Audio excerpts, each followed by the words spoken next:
Greetings, programs. Get your ass in here. Welcome to the very first, officially, the first episode of the Geeks from Apartment 2 podcast. We're recording from Apartment 2 Studios, somewhere deep in the heart of Rock City, New York. I am one of your hosts, Alan 1. I am the geek with a voice. Big Lady's Choice. The one that keeps his panties oh so fucking moist. Sitting across from me, I'm Brother C. I'm Big Bear. Always in red. I'm killing them dead. Here's the co-host of this show, the Holmes to my Watson, the Starsky to my Hutch, the Ren to my Stimpy, and some would even say, the Cagney to my Lacey. Alright, fair enough. I can get down with that. Mm-hmm. This is it, see. Last week was the test run. This is officially episode 1 of this show. Cue fanfare, trumpets, and balloons. Yes, indeed. If we know how to do that, we would do that. But I tapped the ceiling, but it'd probably be asbestos. Right. Well, this leads us into the first part of this show. Let's start off with where we left off, with the test run. Uh-huh. How do you feel about last week? I felt we got actually a lot of good feedback from a few friends and other people that I've directed to the test show. Actually, someone pointed out a lot of verbal cues that I use, and like I said to you before, after the show, I'm just gonna ignore those, and y'all just gonna have to deal with it. Might I digress? Okay. So, after last week, you and I both got a chance to listen to the show separately. Mm-hmm. And in your cockiness, you're like, let's put this on Facebook, which I did. Mm-hmm. Even though I don't know if it worked. That turned into, let's put this on YouTube. Yeah, damn right.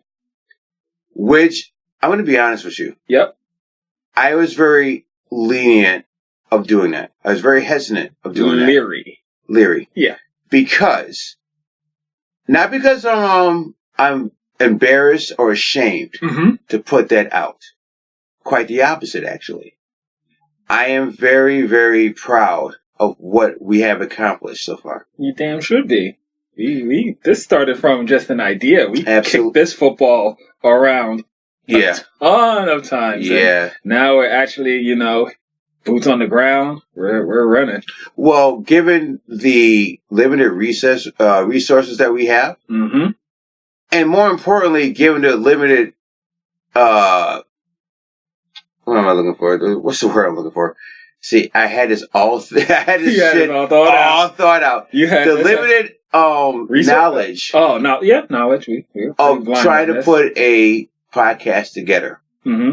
See what I'm saying? So my idea was to not put this stuff out right away. Mm-hmm. My idea was when the whole rollout came out, this show would sound the best it could. It would look the best it could, and we have social media behind us. And the network behind us. See, the thing about that is this. I also went in thinking that, but I think that as long as we kept waiting, we'd always find a reason to wait. Yeah. And this was one of those things where we already recorded the first bit. The test run was really fun for both of us. And like you said, you were proud and I was doubly so. And I was like, you know what? When I said we should just put it up there and put it out there and let, whoever consumes it. It was actually really good that we did that because, we're not really in this for the dollars. This is just a thing for us to do. And, we appreciate the conversations that we have. And this is just really for us to share some of our thoughts with the world, because how many times have we said, oh man, that was funny, I wish we had a mic. And so we got a mic, and now we can actually, let people in on, a little bit of the inside jokes we got. Yeah, I agree. To your point. If we don't put it out there, then what are we doing? Yeah. We're just playing pretend. Let's pretend we have a podcast with all this equipment and let's just play pretend. That being said, yeah. Obviously, if you're listening to this right now, it's on YouTube. This is a new and very difficult language for me to understand. Because right now, they can hear it, but they can't see anything. All they're seeing is a black void. Yeah. I have to learn how to put pictures and graphics on these shows. Mm-hmm. I can do a thumbnail. Yeah. But I don't know how to do pictures. But you know what? If anything, people aren't going to be like sitting there staring at the screen anyway. This is kind of one of those things you could just throw on, set up your phone, and then just listen to it. Yeah, and that's what I hope happens with all this for now. Yeah, because I hope at some point we have a graphic.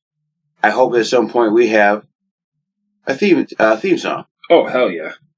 I hope at some point we have social media. You know what? We can do that. I get that. Emulate a few things. I get that. In my mind, this is a marathon, not a race. Damn right. Right? Rome was not built in a day, and neither is this podcast. No. So, here's the thing. Mm-hmm.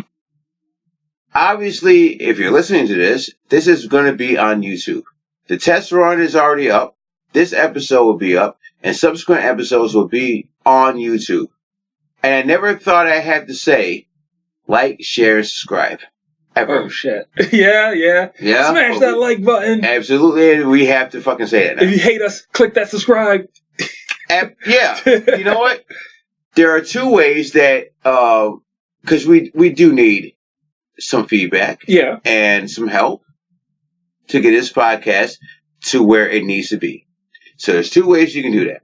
The first one is, obviously, if you're on YouTube, go to the comment section. It's never going to be disabled. We don't care if it's good things, bad things, hate mail. We don't give a fuck. We do not care. As long as it's something. The other way that you can get a hold of us now is you can get a hold of me directly through Gmail. The email address is luckymerciless1@gmail.com. Lucky Merciless, that is one word with the number 1@gmail.com. Maybe some of you out there are graphic designers. They can help us with a logo. Maybe some of you are musicians. They can help us with a theme song.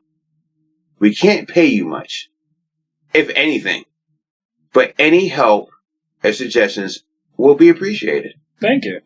Yeah. In advance. Here's the other thing. Yeah. I thought that we would get like 5 views. Just the closest of friends that we shared it with. Yes. Yep. And so far, we've gotten 25 views. That's good. To me. That's good. That's great for us. We were not expecting that.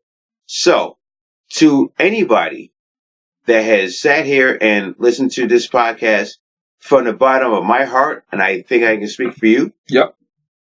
Thank you. Because you could have done anything else that day, but you kicked it with us, and for that, we appreciate it. Yeah. You know what I'm saying? Yeah, right. Right. So, since we got that out of the way, last week, after we recorded the first test run, we let some people, as you alluded to, listen to a preview of the podcast. Yes. Right? A couple of good friends of ours. Mm-hmm. Mm-hmm. One of our friends, after he listened to it, was like, there's too many dick jokes in the beginning. Oh, shit. Yeah. That came up pretty, that was the first thing he said. Okay, that's fine. Guess what?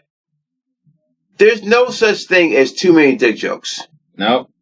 Dick jokes are like Kool-Aid points back in the day. If you collected Kool-Aid points as a kid, there's no such thing as too many Kool-Aid points. You get enough, you get a Nintendo. I wasn't for. We had box tops for that Star Fox watch on cornflakes. That's the best we got. Well, I collected Kool-Aid points. That being said, to our friend out there, I promise you that this podcast will have 25% more dick jokes. Just for you. You were swinging it. Helicopter dicking it. Yes.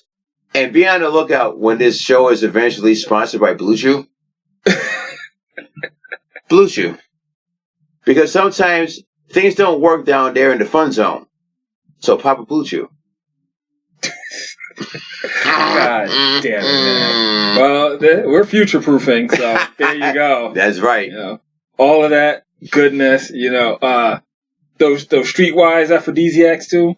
All those. Anything you can find in the corner store. Superfly, whatever it's called. All that. Spanish fly. Whatever. You're from the fucking Bronx. How you not know that's Spanish fly? Because I don't need aphrodisiacs. What? I am an aphrodisiac. Okay. Okay. That is from Brother C. That is not. I cannot endorse that. But. Yeah. That being out of the way, let's get into the very first episode of the Geeks From Apartment 2. Yay. Meanwhile, we are broadcasting live. Not live, but we are recording from Apartment 2 Studios, located somewhere deep in the heart of Rock City, New York. Indeed. All right, so let me take the reins on this real quick, because I think it is a good way to start our podcast with going over what we've done in the time we've been apart. And I also think we should call this segment, You Got Time for the Bullshit. Because this is one of those terms that you use with me when I would just consume all sorts of just BS media, watching goofy-ass Steven Seagal movies. You always say, what'd you always say? You got time for that bullshit. So, I got a question. Mm-hmm. Did you have time for the bullshit this week? What did you do? I did. I was going to ask you if you wanted to get some shit off your chest, or if you wanted me to set it off. Pop it off. Go ahead. All right.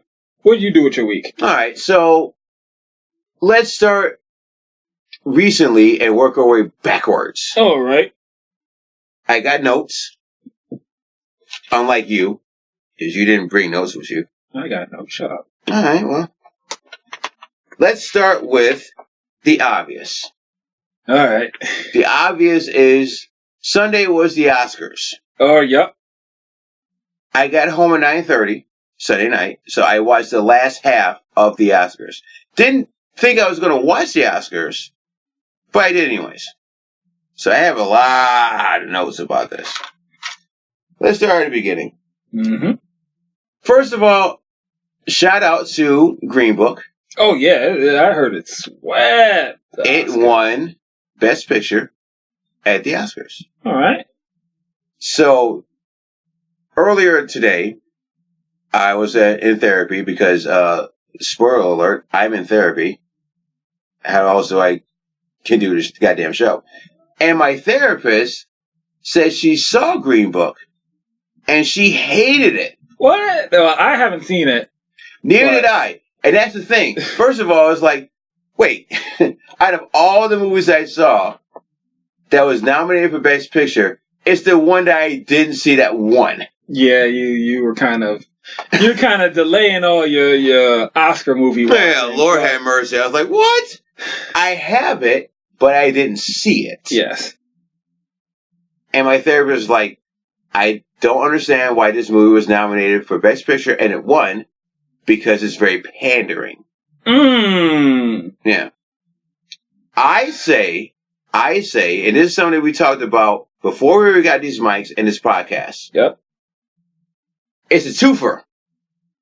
Because not only is it a black movie, it's a gay movie. Green Book? Yeah. Really? Because, what's his name? Mahershala Ali? Marshmallow Ali? What's his name? I can't remember his name, but he was on, what you call it? He was in, Luke Cage. Yeah, he was in Luke Cage. He was also cannot... What's his name? Maritimes Ali? You're just gonna throw any N-word you can find, but whatever. That's gonna be a running joke. Like, we just don't know this guy's name. Just fuck it. Throw any word you can find in the thesaurus. Masatiki Ali? Alright. This is where we fact check and you whip out your phone and whatever. But anyway. Oh, shit. I should have got my other laptop out. Yeah, but okay. That's fine. He also won for Best Supporting Actor. Okay. So congratulations to him. Congratulations to Masachono Ali. But see, the thing about him is this, though. It's like, okay, he was in House of Cards. That nigga's in everything. Yeah, and that's the thing. He is, like, he's building up his resume where he's not denying putting himself out there. And the stuff he's putting himself in is quality. So, I mean, I think we got a first-rate A-class actor on our hands. Well, and guess what? He's going to end up in that royalty section. Well, you say quality. We're going to get back to him in a minute. Oh, shit. Yeah. But he won for Best Supporting Actor. Shout out to Spike Lee. Yeah. Because he won his first ever Oscar for an adapted screenplay. Black Klansman. For Black Klansman, yes. So he got on stage, and this nigga was all about the drunk uncle speak. Oh, fuck. Yeah, he was. I heard he was wearing like some crushed purple shit, too. This nigga looked like Prince. Oh. Like an old-ass Prince. More like a California raisin. So he got on stage, and he made this speech. Mm-hmm.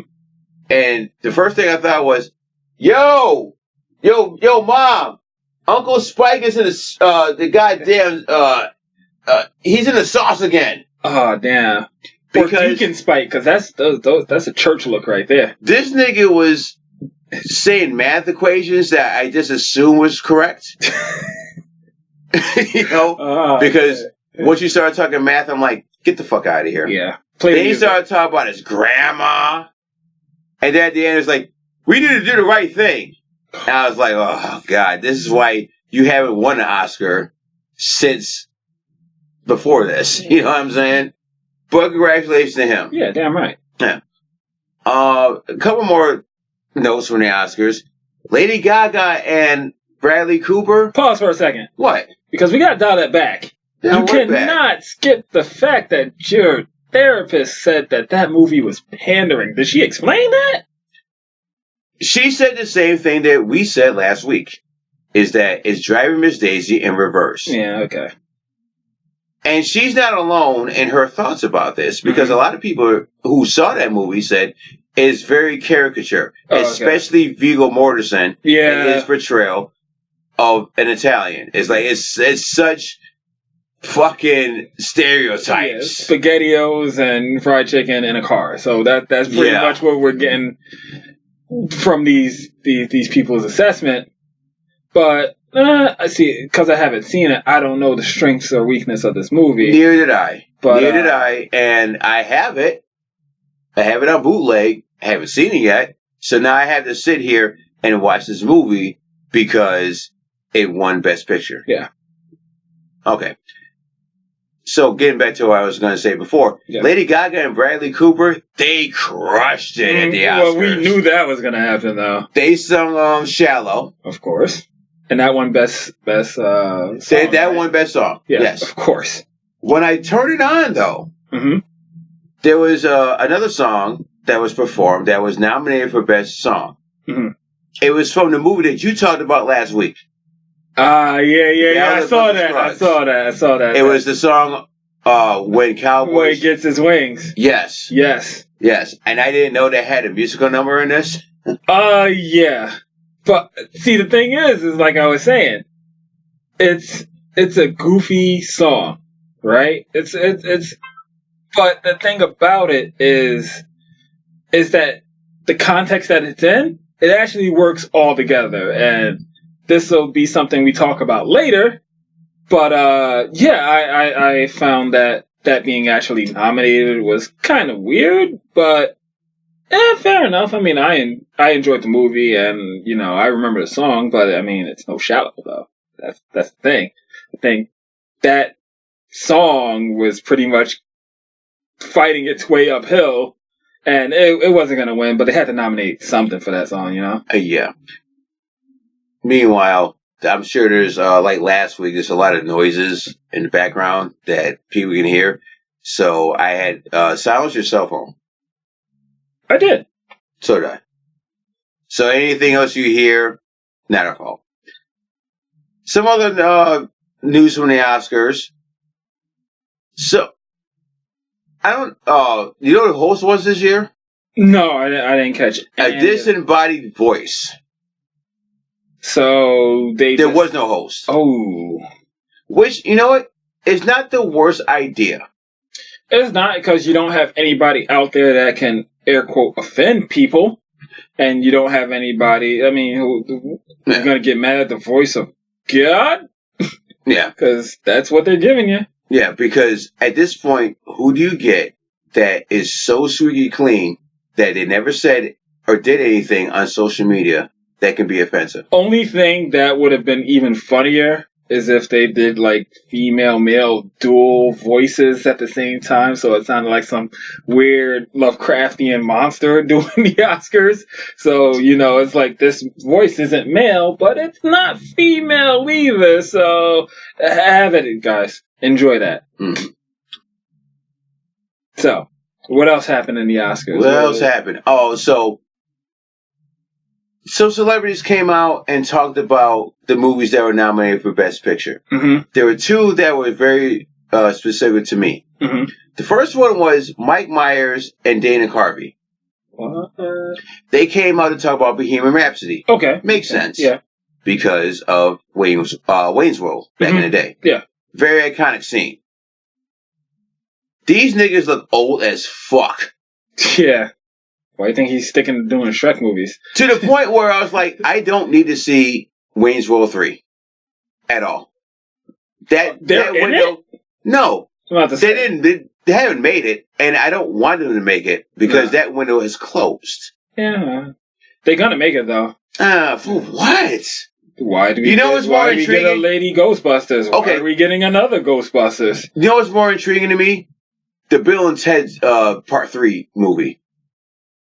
Yeah, I would love to see John Wick and Bill and Ted. That's coming. As a matter of fact, that's being filmed as we speak.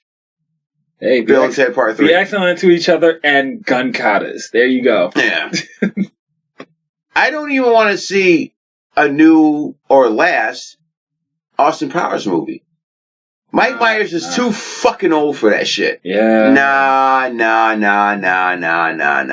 Here's the second thing. So, when it came to Black Klansman, here comes fucking, what's her goddamn name? Why am I drawing a goddamn blank? See, this is why you can't drink when you're trying to do this. No, it makes it better. This is no, it does not. Get good juice. Because I've been sitting here thinking about this all goddamn week, and as soon as I get some booze in me, it's like, I don't understand how this mic works. I don't understand how to put a podcast together. Well, frankly, we don't. Barbra Streisand. Oh, okay. Barbra Streisand came out, and at first I thought, well, she's going to talk about A Star Is Born. Because she was in the last remake of A Star Is Born. She came out to talk about Black Klansman, and I thought that was fucking weird. See, because I don't know what they said. What did she say? It doesn't matter what she says. Just the fact that she's out there talking about Black Klansman? Yeah, she's out there talking about Black Klansman. That's like me coming out and talking about Roma. Because certainly I know what happened in Mexico in the 70s, the early 70s. I don't think that really matters, but at the same... Nah, nigga. You weren't born in fucking Mexico. At that point. The closest... see. The closest I ever came to Mexico is Taco fucking Bell. Or Chi-Chi's. But at the same or fucking time, a Puerto Rican chick. I mean, which doesn't count either. You gotta get all the members of CB4 to come out there and fucking Black Klansman. I'm black, y'all. Okay, that would have made more sense than Barbara fucking Streisand. I mean, then fucking resurrect what's his name, Michael Clark Duncan, and have him do it. I mean, they're bringing like quality. A hologram. Yeah. Like a fucking hologram. like Coachella. What they did with Tupac. Yes. That would have made more sense than fucking Barbara Streisand. Well, you know what? Like I said, throw my hands up. It is what it is. I thought that was weird. Let me go over my notes because there was some other shit I want to talk about with the Oscars. Mm-hmm. Congratulations to Rami Malek, who portrayed Freddie Mercury. I say who? He portrayed Freddie Mercury in Bohemian Rhapsody. Yeah, he won Best Actor. Fair enough. From what I'm hearing from like a few coworkers saw it and they fell in love with it. But I'm like, it's Queen. It's hard not to fall in love with Queen and Freddie Mercury. But that movie I think is still very overrated. Ooh. But he was the best part of that movie. Then he deserved what he got. All right then. You could have went the other way with Christian Bale as Dick Cheney in Vice. Yeah. And I'd have been like, that's cool. But that won like a best makeup or something like that. That won one of those commercial awards. Yo, did you hear what won best visual effects? Yeah, Black Panther. No, what? First Man. First Man? Yeah, that Ryan Gosling flick where he played Neil Armstrong. Yeah. No, I know it. Beat out shit like Infinity War and Ready Player One. Okay. Like, word? I know you love Ready Player One, but... It had great special effects. What are you talking about? But, you're gonna get that sound effect right now. Clip that. We gotta get a soundboard. We'll get that. We will get there. We'll get there, yeah. If I gotta put it on my phone. But, Ready Player One was a visual spectacle, but it was mostly sitting on its references. Okay. So, well, from a technical standpoint, that was a cooler movie. I have, yet again, I have First Man, didn't see it, but I have it, but I didn't see it yet. So, all right. Shout out to Alfonso Cuarón. He won Best Director for Roma. For fucking Roma. Well, very well deserved. Yeah, very well deserved. Okay, let's just put this out there right now. Anything that you say about Roma, henceforth, we already know it's a dope-ass movie. It's a good movie. It was really good. And so, shout out to him. It was one of those Oscar movies that, though it was made for the Oscars, it still wasn't, like, pandering in the sense that this is an Oscar movie and it's going to appeal to the hoity-toity crowd that likes art house movies and stuff like that. It was well shot, well storied. The whole movie was just exactly what you want from beginning to end. It had a good build-up, had a good finale. So I don't know how you go any further from, it is the movie that everybody should see, but most people probably won't. Yeah. Well, shout out to him. Yeah. Shout out to him. Here's the other thing. There's actually two other things I have about the Oscars. All right. The first one was that Serena Williams is a new... Oh, did you see this? The commercial? Yes, did you see this shit? Yeah, I saw it. And girls are doing it, and doing it, and doing it, and doing it, and doing it. To which I said, duh. Yeah. Duh. Where the fuck you been at for the last, I don't know, 50 fucking years? Like, yeah, there are women athletes out here. And they're killing it. But at the same time, I understand where the heart of the commercial was coming from, but it's like the Gillette one. I don't need this message, really. I really don't need this message right now. And guess what? That type of BS, that type of bullshit, I ain't got time for that. Neither do I, because there was no clips of like WWE women's wrestlers. Of course not. Of course not. Because if you've been watching that shit, it's WWE is soap opera. Yeah, of course women are doing shit. I don't need Serena Williams to tell me that women are dope. But you know what? After the whole controversy she had, she needed it in. What controversy? The whole, like, her yelling at the okay, she didn't do anything worse than John McEnroe did back in the day. But see, that's the thing. That is one of the things that this commercial was kind of exemplified. That women can be outspoken. Yeah. Women can be athletic. Women can be this. I'm like, yeah, I fucking know this. Thanks, Nike. Yeah, I mean, thank you. At the same time, thank you. We had... We've had, definite outstanding female athletes, right? But at the same time, like I said, I understand the sentiment of the commercial. It's just that the message that is being kind of hit home is the wrong one. Like, we know women are doing their thing. And yeah, we make all jokes aside, we make jokes about it. They're like, oh, look at the, women's basketball. They don't dunk. It's all fundamentals and layups and blah, blah, blah. But at the same time, when this whole Serena Williams outbreak happened and she was on everybody's shit list, she didn't have the backing that she should have. Because she didn't really do anything outrageous and everybody kind of ran with it. So, like I said, I understand that this is her comeback tour with this commercial, but it kind of is unnecessary. Just start playing again, win like you had been winning, and let the success speak for itself. You can get past the controversy. I mean, come on, we have actors and others, sports athletes and ballers that get into way worse controversies that bounce back. You just have to let your success shine through. Now, this commercial is a launching point, so I'll leave it at that. That commercial was bullshit. That commercial was fucking hot garbage. I don't agree with it. Like I know that I can't dunk a basketball and some chicks can. I can't serve a fucking tennis ball and some chicks can. I already know this, Nike. Thank you. Thank you for that. Stick to selling me your overpriced shoes sewn by little hands. Let me go over my notes. Yeah. And if I didn't talk about shit from the Oscars. Okay, so I didn't. There's one last thing. All right. At the Oscars, there was an advertisement for a new movie called The Irishman. Have you heard about this? No, I have not. Dude.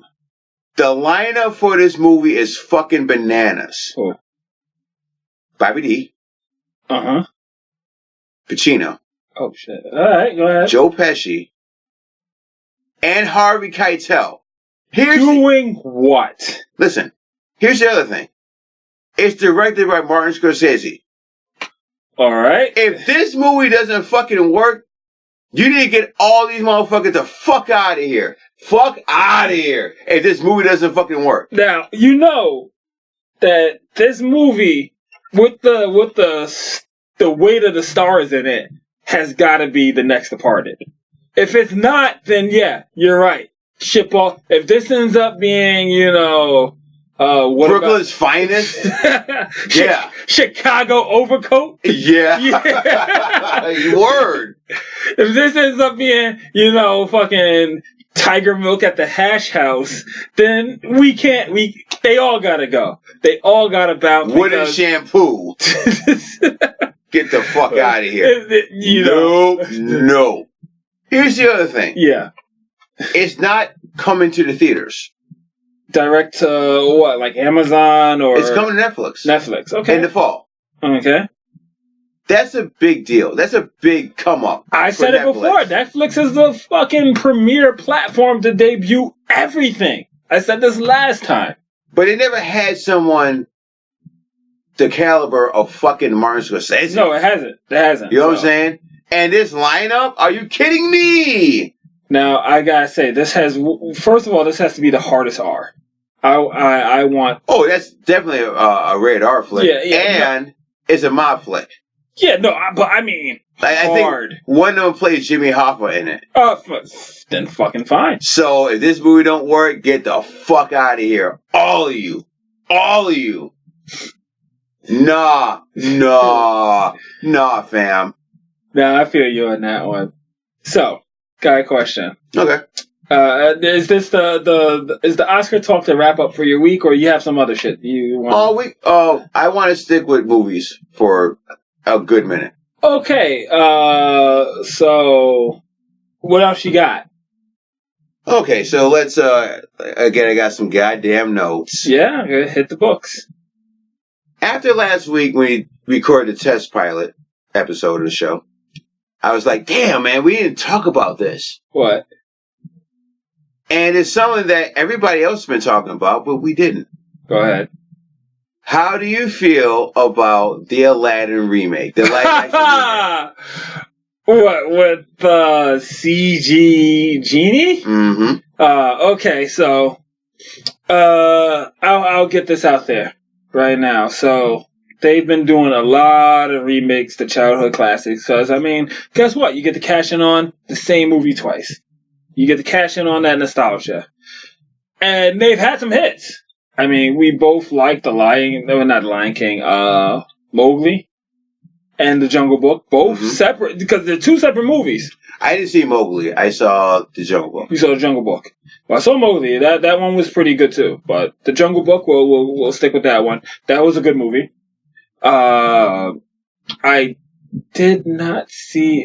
Did they did Beauty and the Beast already, right? Or is that still? Yes, they did. I did not see it either. Okay, but that I presume that it made some bank if they're continuing this trend of giving us all of our childhood movies regurgitated in 3D and this, that, and the third.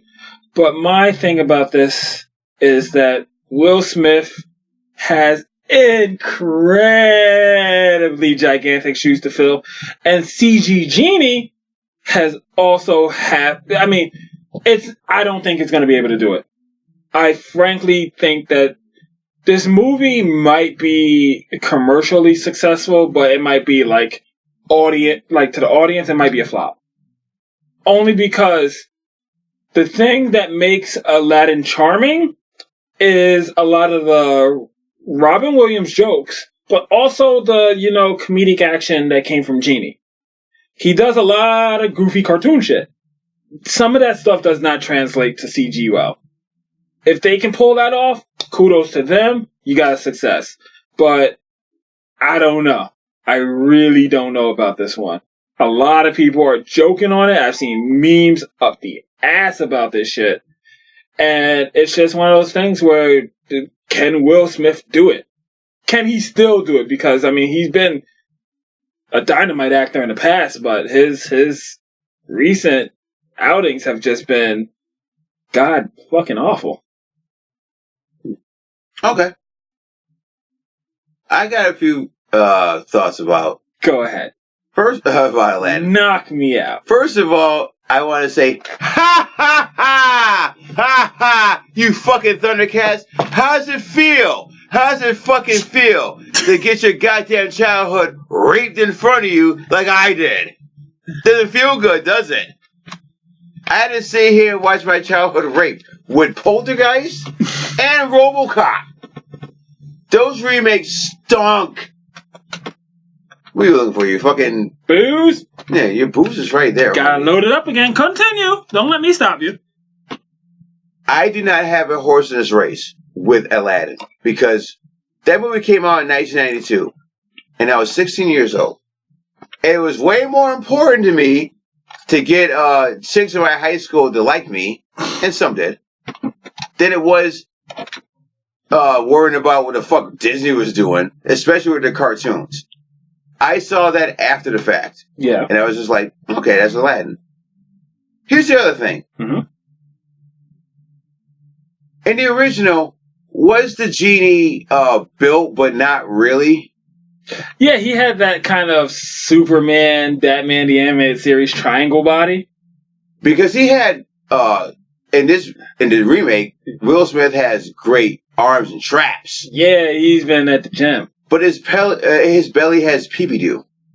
No, Genie. See, the thing is that the Genie did jokes where he had a gut.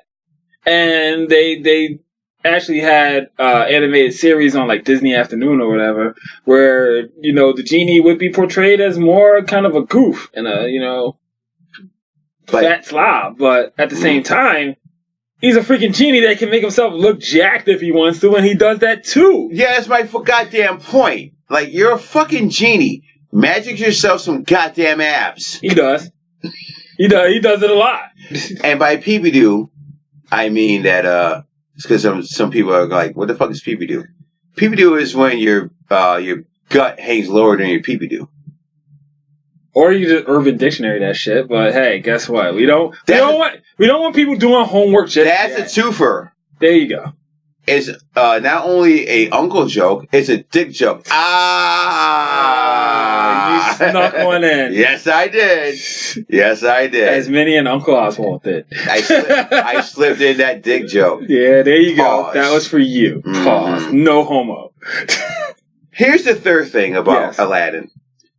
Because I don't know if they advertised this. They probably did. Mm-hmm. This movie is directed by Guy Ritchie. Yeah. And that alone should be enough of a red flag. It sure should. Because he's made some decent to good movies in his career. For every Snatch and Lock, Stock, and Two Smoking Barrels. Yep. Which, if we're being honest, those movies were way more about style than substance, but they were cool. They were cool. He's also done Sherlock Holmes. Yep. Which is a great movie. It is great. Part 1 and Part 2. But for all those movies, he's also done some fucking dog shit in his career. Like Revolver. You hate that movie so fucking much. It's hilarious. It sucks. It fucking sucks. You know what else sucks? Rock and Roller. Yo, fuck you. I like Rock and Roller. What? I enjoyed it. You're one of those people that like Rock and Roller. Yeah, that movie stunk. That movie sucked. You get all the don't go round and round to rero with that movie. Come on. No. You get all that round and round to rero with fucking Snatch. You do. I mean, yeah, he has better movies. Which is a better movie. But like I said, I have time for the bullshit. So I actually enjoyed Rock and Roller. So did I. And that movie stunk. Yeah. I didn't even see Swept Away. The banana movie? I didn't. No. So this remake of Aladdin could go one of two ways. Yep. It's either going to be really cool or it's going to suck. Now here's the thing. Mm-hmm. I didn't judge it off the trailers. Mm-hmm. Because so far we've gotten 2 trailers that altogether add up to 2 minutes. Yeah. Ramen, making a bowl of ramen takes longer than both these trailers combined. That's fair, but... So I'm not going to judge it. Uh-huh. The same way I didn't judge the last Ghostbusters movie. When everybody was like, oh, wow, this movie's going to suck. I was like, well, it's a trailer. You didn't see it. No, when I saw that trailer, I knew that movie was going to stink. Okay, but I reserve judgment. Yeah, you do. You're fair. Fairer than me. And I was like, I was going to go to the theater and see this movie. Now, that movie was a steaming pile of fucking garbage. That was a dumpster fire, Ghostbusters. But I didn't judge it off the trailer, and I'm not going to judge this off the trailer. Because honestly, what'd you really see of that trailer, of this movie so far? You saw Will Smith for 10 seconds. Yeah, fair. I mean, like I said, fair enough. But I have a little bit more investment than you do because I am one of those kids. Yeah. This is definitely your childhood than mine. But Lion King is way more. That's the litmus test. That is the one that. Okay, but guess what? Lion King is directed by Jon Favreau, who also did The Jungle Book. Yeah. And Iron Man. Yeah. So I don't think Aladdin is going to hot Iron Man suits and let's go. Let's fire it up. Fuck that, yo. I don't think this movie is going to derail Disney from doing more live action remakes of their cartoon properties. Yeah. Because we know that Lion King is coming. But it's not a live action remake, it's a CG. It's not like they got real ass lions and a dangling fish in front of it making it act. This ain't Garth Fagan shit over here, shit. right? Yeah. But I don't think it's going to derail it. No, it's not. And after that, the rumor is that they're going to do Mulan and Lilo and Stitch. Oh, man. Okay, so if they do Lilo and Stitch, first of all, don't cast Dwayne The Rock Johnson. Second of all, I hope that they actually hire, like, real Hawaiians and don't give them these giant, like, ass-nose prosthetics. Because have you ever seen Lilo and Stitch? Bits and pieces. Okay, then you at least know that, one, all the chicks in that movie that I remember at least were given huge asses, but everybody got these giant, like, dick noses. And it just, it threw me off, I swear. You gotta just pull up Lilo and Stitch. No, I know exactly what you're talking about. Yeah, so I've seen bits and pieces of it. I know it pissed off a bunch of people, like, Hawaiians don't look like that. But guess what? If they're gonna do a Lilo and Stitch, that would be a nice stretch, because Lilo and Stitch is a space flick, so, have at that. Well, like I said, I don't have a horse in this race. Yeah. For any of this, including Lion King. Lion King is actually a much more intriguing story to me as how they're going to do it. Mm-hmm. Because, the dad dies in the beginning of it. Well, dad dies in the beginning of every Disney movie. Spoilers! So the one funny thing, and you've seen The Lion King, right? At least you've seen that, right? Once. Okay, well then fuck. Alright, so one funny thing that someone asked me, like, ages ago when they brought up the trailer. I was like, there's this one scene where, like, Nala is giving Simba, like, these, like, you gotta take this ass right now? These fuck me eyes. and they were like, Nala, they gonna CG that? They gonna put that in there? Nala, it was the female, right? Yes. She's voiced by Beyonce in this one. Oh, man, and you gotta watch out for Becky with the good hair. Yeah, watch out for that bitch lioness. Yeah. Come for your Simba. Right. But one thing, alright, so I'll touch on that point real quick, is that Lion King is known to have, like, really good songs, right? Now, my favorite song is Be Prepared, right? It's the song Scar sings with the hyenas, right? Now, I got a feeling like they're totally gonna take that shit out the movie. Cause there's this scene where Scar is standing on the rock and the hyenas are goose-stepping in front of him, and then they give him, like, a little salute. Now, I find Be Prepared to be probably the best song in that movie, and I would hate for them to take it out, so I hope they adapt it in some way, shape, or form. But that was some real Nazi imagery back then, and I didn't even notice it as a kid. Someone had to, like, really point it out to me later in life, but that's just one of those things that I got a feeling like, they're gonna take that shit out. I don't think you're gonna get a lot of musical numbers. And either one of these movies. Just like The Jungle Book. We kind of got you got kind of really, but not really. Yeah. I don't think that's how this works. No, that's not good. I don't think it, I hope, because like I said, you're gonna get Circle of Life. You're gonna get Can You Feel the Love Tonight. I don't think we're gonna get that either. They have to. I mean, that's a song that just plays in the beginning. You can do that during title roll. If you do, okay, so we got right? Yeah, you get that. But you're gonna get that kind of, but you're not gonna get musical numbers in either one of these movies. Fair enough. I mean, you're not gonna get that. I just want the nod because that's my favorite song. Okay, that's price of admission right there. All right. I guess we shall see, won't we? Yes. So let's keep going with movie news for a second. Okay, what else you got? I sat here last night during this goddamn windstorm. Yes. Where it was blowing harder than a goddamn Insta-thought on All-Star Weekend. And I saw Alita Battle Angel. Oh my god, you saw that? Yes, I did. Oh shit. Okay. All right. Well, as you continue with this. As you alluded to last week. Yes. If big anime eyes is your biggest problem in this movie, that's the least of your problems with this goddamn movie. I'm hearing good things about it, so you got bad things? I had a lot of questions about this goddamn movie. Okay, real quick question. Did you read any of the source material? Fuck no.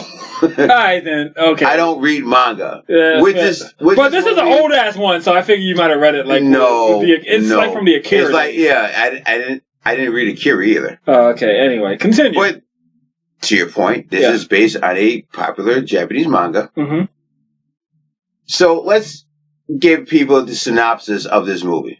Spoiler alert. No, not really. Okay. You just said synopsis, so I think there might be some spoilers. There might be some spoilers. All right. So in this movie, I gotta. You gotta get the do like spoiler alert. Timestamps and shit. Timestamp that shit. What time is it? It is 15 minutes into this fucking show. Yeah. 15 minutes? Are we really? Yeah. Get the fuck out of here. We just been talking about your week. Yeah. So, a brief synopsis. Yes. This movie takes place 300 years after this big war called the Fall. Yep. All these floating cities were at war with each other, and they all fell except for one. Right? Yeah. That's my first problem with this movie, is that this floating city still survives, but nobody on Earth, I assume, where this movie takes place, can get to it. Mm-hmm. My problem with this is that they have all these fucking people have cybernetic fucking prosthetics and limbs. Yes. And nobody thought to make a goddamn rocket to get to this goddamn city that you can't get to. It's right there. It's right there. It's a shorter trip than from here to goddamn Buffalo. Yeah, fair enough. Oh, fuck out of here with that. That's my first problem with this movie. So, this doctor named Dyson Ito. Like the vacuum. Yes. Played by Christoph Waltz. Is in this scrapyard, and he finds this goddamn teenage robot. Okay? Here's my other problem with that. Because when you see the movie in the first scene, it's all this shit flying down from this floating city. Yeah. Metal. To which I said, well, if I'm in this scrapyard and there's falling metal coming down, I'm gonna die. Okay. How do you survive the meteor storm of a falling city? How the fuck do you walk around this goddamn scrapyard where there's falling metal flying all around you? Okay? But okay, fair enough. Hey, you gotta suspend some belief. Fair enough. Go ahead. So he finds this teenage robot, at least the top half of it, and because he understands how robots work and he can build robots, he puts this robot back to life. Yes. And that's where the fucking ceiling falls in with this fucking movie, right? Because he builds this robot, but she has amnesia. Yes. Okay? She doesn't know where she comes from. Nope. At all. Here's the other problem I have with it. She's a robot, but she can cry. She has tear ducts. Yes. Here's the even worse part. She can eat human food. Fuel? Yeah. The fuck out of here. Okay. This bitch is fucking eating oranges and sandwiches and chocolate. And I'm like, you're a robot. Where the fuck does this food go? Fuel. She burns it in her incinerator. Oh, fuck out of here, see? I don't know. I never read it. I don't know much about it. But you know what I equate this movie to? What? AI. You ever seen AI? Yeah, I love AI. Okay, so you know in the beginning of that movie, Haley Joel Osment is a fucking goddamn robot. What does he do? He eats spinach. Yeah. What happens? I don't remember. He eats his spinach and he gets fucked up. they had to pull this motherfucker apart and pick out all this fucking spinach they tried to eat. He was programmed to act like a child. Because he's a fucking robot. Yeah, like he's not supposed to eat. No. Right? The other problem I had I think I'm thinking about Bicentennial Man. Anyway. I didn't see that movie. Anyway, continue. But. Yes. The other problem I had with this movie was that everybody in this movie, including Alita, had a shady past. To the point where, like, well, who's the fucking bad guy in this movie? Yeah. Is it this guy? Is it this girl? Is it her? They didn't really explain who the fucking bad guy in this goddamn movie was. That is more of a comic book convention that they're trying to put on a big screen. And it's hard. Because the thing is that this is an adaptation of probably volumes and volumes of media, right? Of comics, I should say. And normally they have, like, very, what's the word I'm looking for? Anti-heroes, where, okay, they were a bad guy, now they're a good guy, now they're flip-flopping. It's like wrestling, where you got a heel and a face, and then now your face is a heel, and now your heel is a double heel, where you kill the baby, and, you got people giving birth to hands, all sorts of nonsense. It's just one of those things where this movie, from it sounds like to you, tried to put all that stuff too quickly, and they didn't explain enough, so it all goes to the garbage chute, because if you can't develop your characters, then why the fuck all have a movie? Mm-hmm. So you say. No, this movie was fucking ridiculous. Here's the other thing. Yeah. And I'm going to try to tiptoe through this minefield when I talk about this. Yes. In this movie, they give Alita a love interest. A human. Yes. I had a lot of questions about that part of it. Everybody loves a fuckbot. We'll continue. That's my point. Now, let's say that I'm in this universe. I'm in Iron City, where this movie takes place, and I'm 16 years old. I meet Alita. Yep. We fall in love, and now we're a couple. So let's say that there's 5 years under our belt that we're together. Now, I'm 21 at this point. Yep. This fucking robot is still 16 years old. Sure is. So my question is it against the law to fuck a 16-year-old robot? Well, see, my thing is this. And, yes. One, it probably is. Wait. Two, but you don't know that though. Does it work like a lady? Because every time the robot intercourse comes into conversation, which actually comes to conversation quite often, I always get the vision of that movie Teeth. You ever see that movie Teeth? No, I did not. Well, you know the premise of the movie Teeth? No. Is that the one with where the chick's vagina is? Yes. Teeth? Yeah, but I think about that, but it's like just it's a NutriBullet or something. I would figure it's not made for humans. It's made for like electrical sockets or something like that. But one, it would just be really creepy. Two, I'm sure he would be done with it, but way before he would dump the robot. Well, that's my point, though. I'm sure a lot of some people that's out here listening to the show right now is like, Alan, one, you are a fucking old ass pervert, which is true. Absolutely, right? But these are questions you have to ask because these robots are coming at some point. Not in my lifetime. I don't think we have robots. Well, we have Roombas and that like one Boston Dynamic War Dog Android thing. We have robots like we have a podcast right now. Yeah. Where it's like, well, it ain't much, but it gets the job done. Just like these fucking robots right now.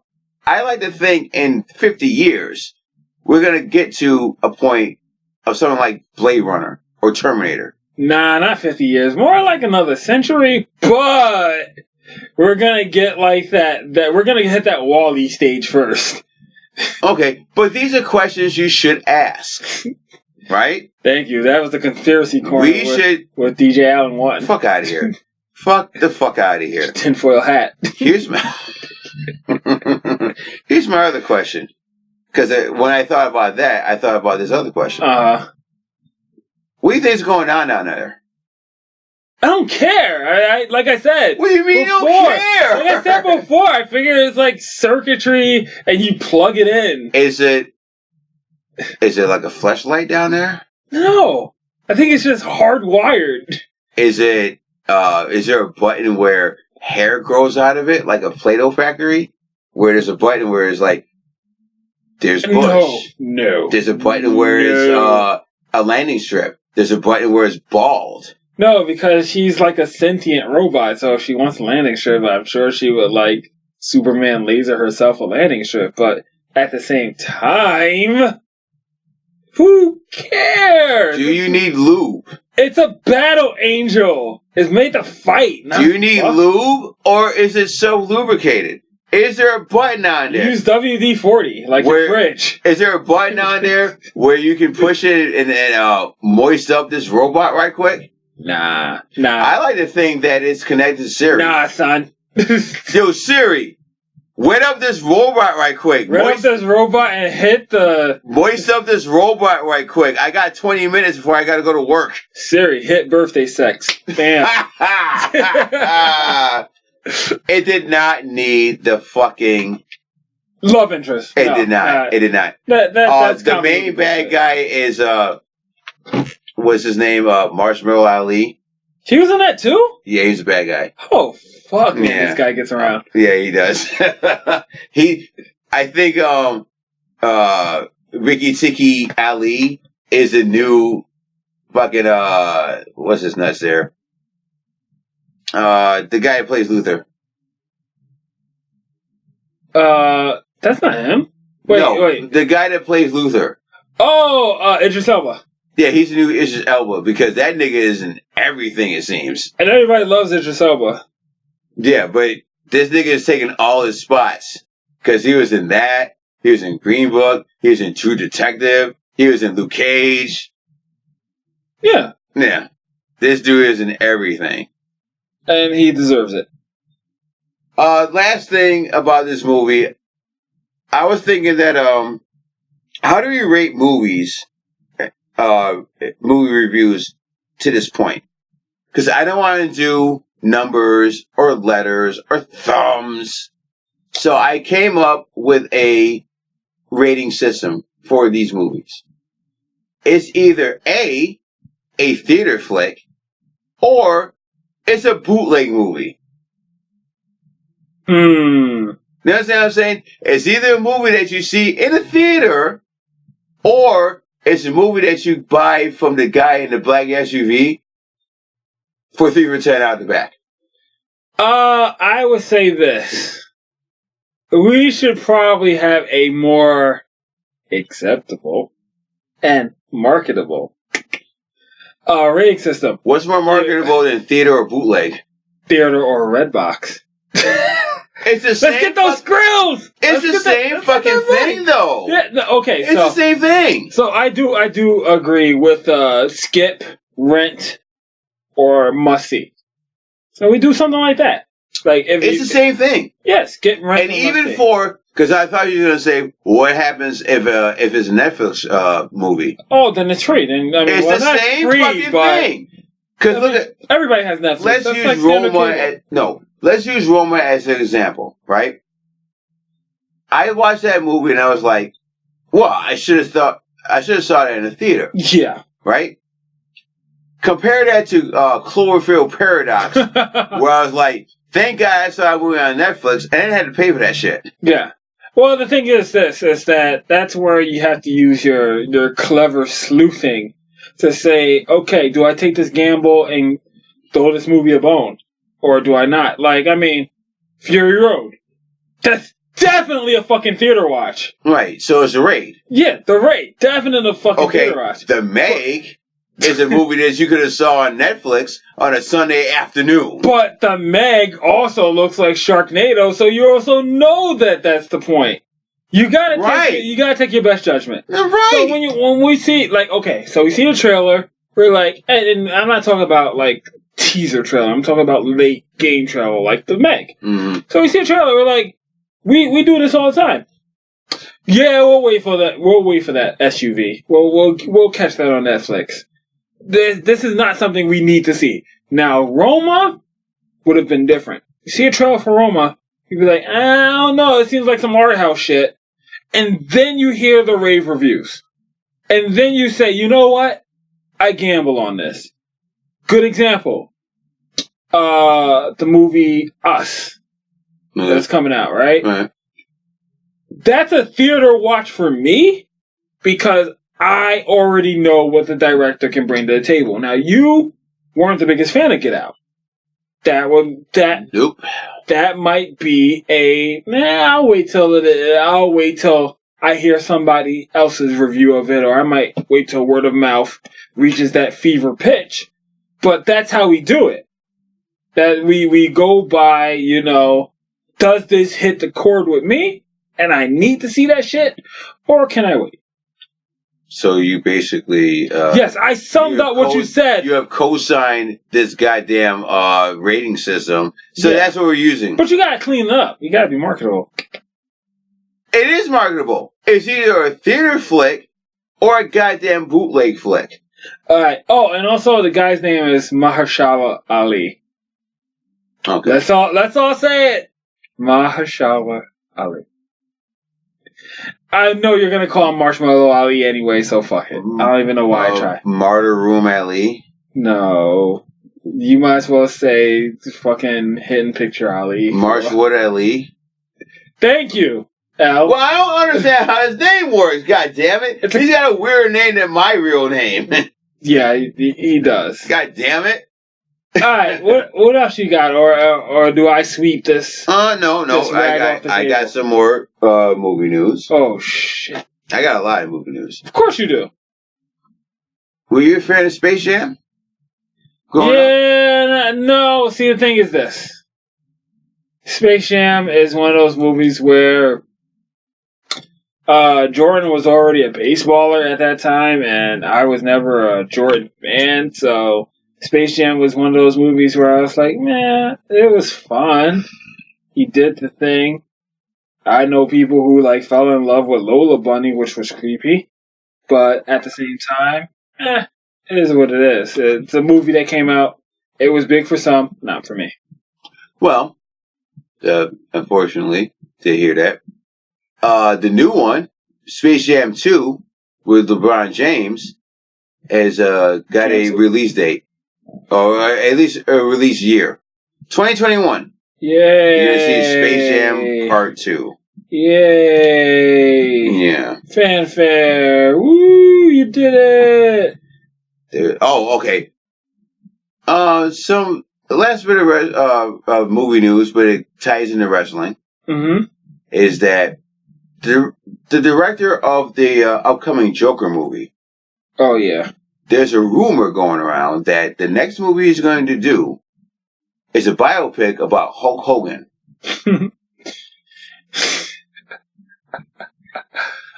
I mean, okay, so the question is, 1, what are you going to cover? And 2, do you cover the baloney gate with his... Okay. If you had to guess... Yeah. Who do you think could play Hulk Hogan in a Hulk Hogan biopic?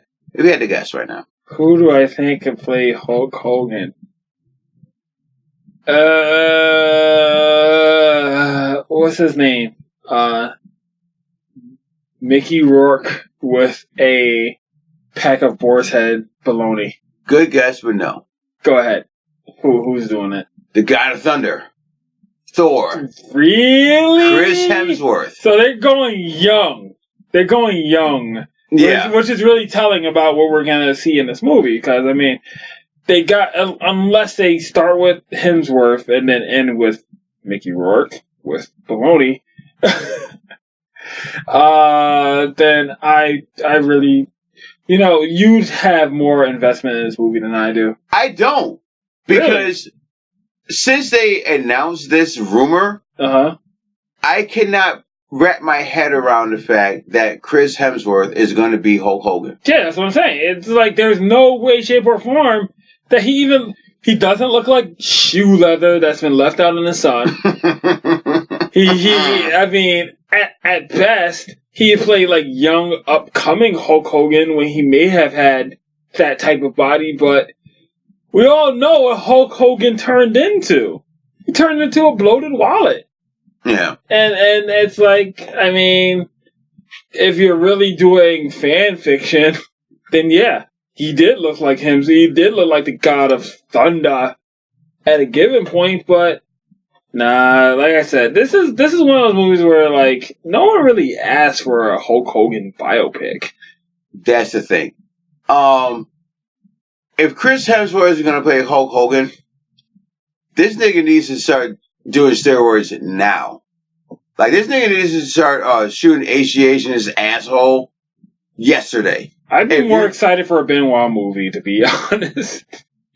Well, they were gonna do that at one point. Yeah, until he, did the thing with... Oh, no, that was after the fact. Really? They were going to do a Benoit movie? Yeah, that was after the fact. And they should have. I can't see Chris Hemsworth in the red and yellow or the black and white of the NWO. No, I can't see that. I don't see it working in any way, shape, or form. I can't see this. It's one of those things that I can't see this as a wrestling fan. Now, last week on a test pilot, we made light of the Page movie, Fighting My Family, right? Okay, yeah. And we made light of the fact of her sex tape, which obviously they're going to talk about. With this Hulk Hogan movie, I feel you need to talk about this. Yeah, it's a huge part of his life. Absolutely. As I said, you gotta have the baloney, and you gotta have the leathery skin. But the baloney is a big part of the movie. This nigga took down an entire news website because of a sex tape. Gawker, right? Yeah. Yep. Yeah, you know why Gawker's not a thing? Because Hulk Hogan gave it the fucking leg drop. Because he owns it. Yeah, you know what I mean? So I do feel you have to talk about that. Yeah, if you're going to do a Hulk Hogan biopic? I mean, it's either that or you talk about his son, playing... wrapping his fucking car. Playing Twisted Metal with people. Yeah, wrapping his car around a goddamn telephone pole and putting a fucking Marine in a coma. Yeah. Yeah, you gotta talk about that. Yeah, you gotta talk about all that. You gotta talk about that. The very ups and the very, very lows. Mm-hmm. You definitely have to talk about that. So as I go through my notes, we talked about some movie shit. And that's pretty much it about movies for right now. Alright. So, get it off your chest, homie. Alright, so I had a lot of time for a lot of bullshit. And this is weird. I mean, we are almost an hour in. Hour and 12 minutes in. And we're just getting to my week. Right. So, okay. So I did a little thing. And I'm sure you know Umbrella Academy. Yeah, I only watched the first episode of that. You only watched the first episode of it? Well, okay. So... Umbrella Academy is, it's a weird one. It's a show on Netflix. It's about a dysfunctional family of superheroes that were, kids, and then, they grow up and shit happens, right? Mm-hmm. They separate and then come back together because things happen. Now, you read the Umbrella Academy, right? As we talked last week, I have. You have? Did you read all of it? I didn't read all of it, though. Okay. Well, this one is all over the fucking place. Now, I took the time and I reread all of the Umbrella Academy, right? So, this will eventually dip off into a side conversation I have about adaptations. But, so I sat there and I watched all, 10-ish hours of the show. And... sorry to cut you off, but how many episodes of Umbrella Academy are 10. there? Okay. There are 10. Okay. So it's not a long show. It actually, the pacing of it is really good. But man, okay, there's a few things. So one thing and this is where I was like, I do have notes. One thing we talked about was Ellen Page. Right. Right, we talked about her being a geek goddess. Yeah, not with that forehead, son. so when I'm sitting down watching, I'm like watching the last few episodes, right?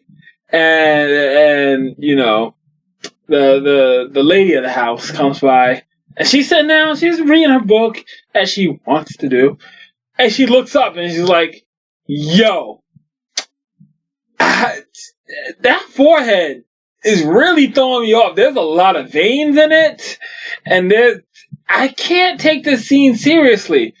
And she caught me when I was at the edge. She's like, how much more of this do you have? I was like, just 2 more episodes. She's like, that's really distracting.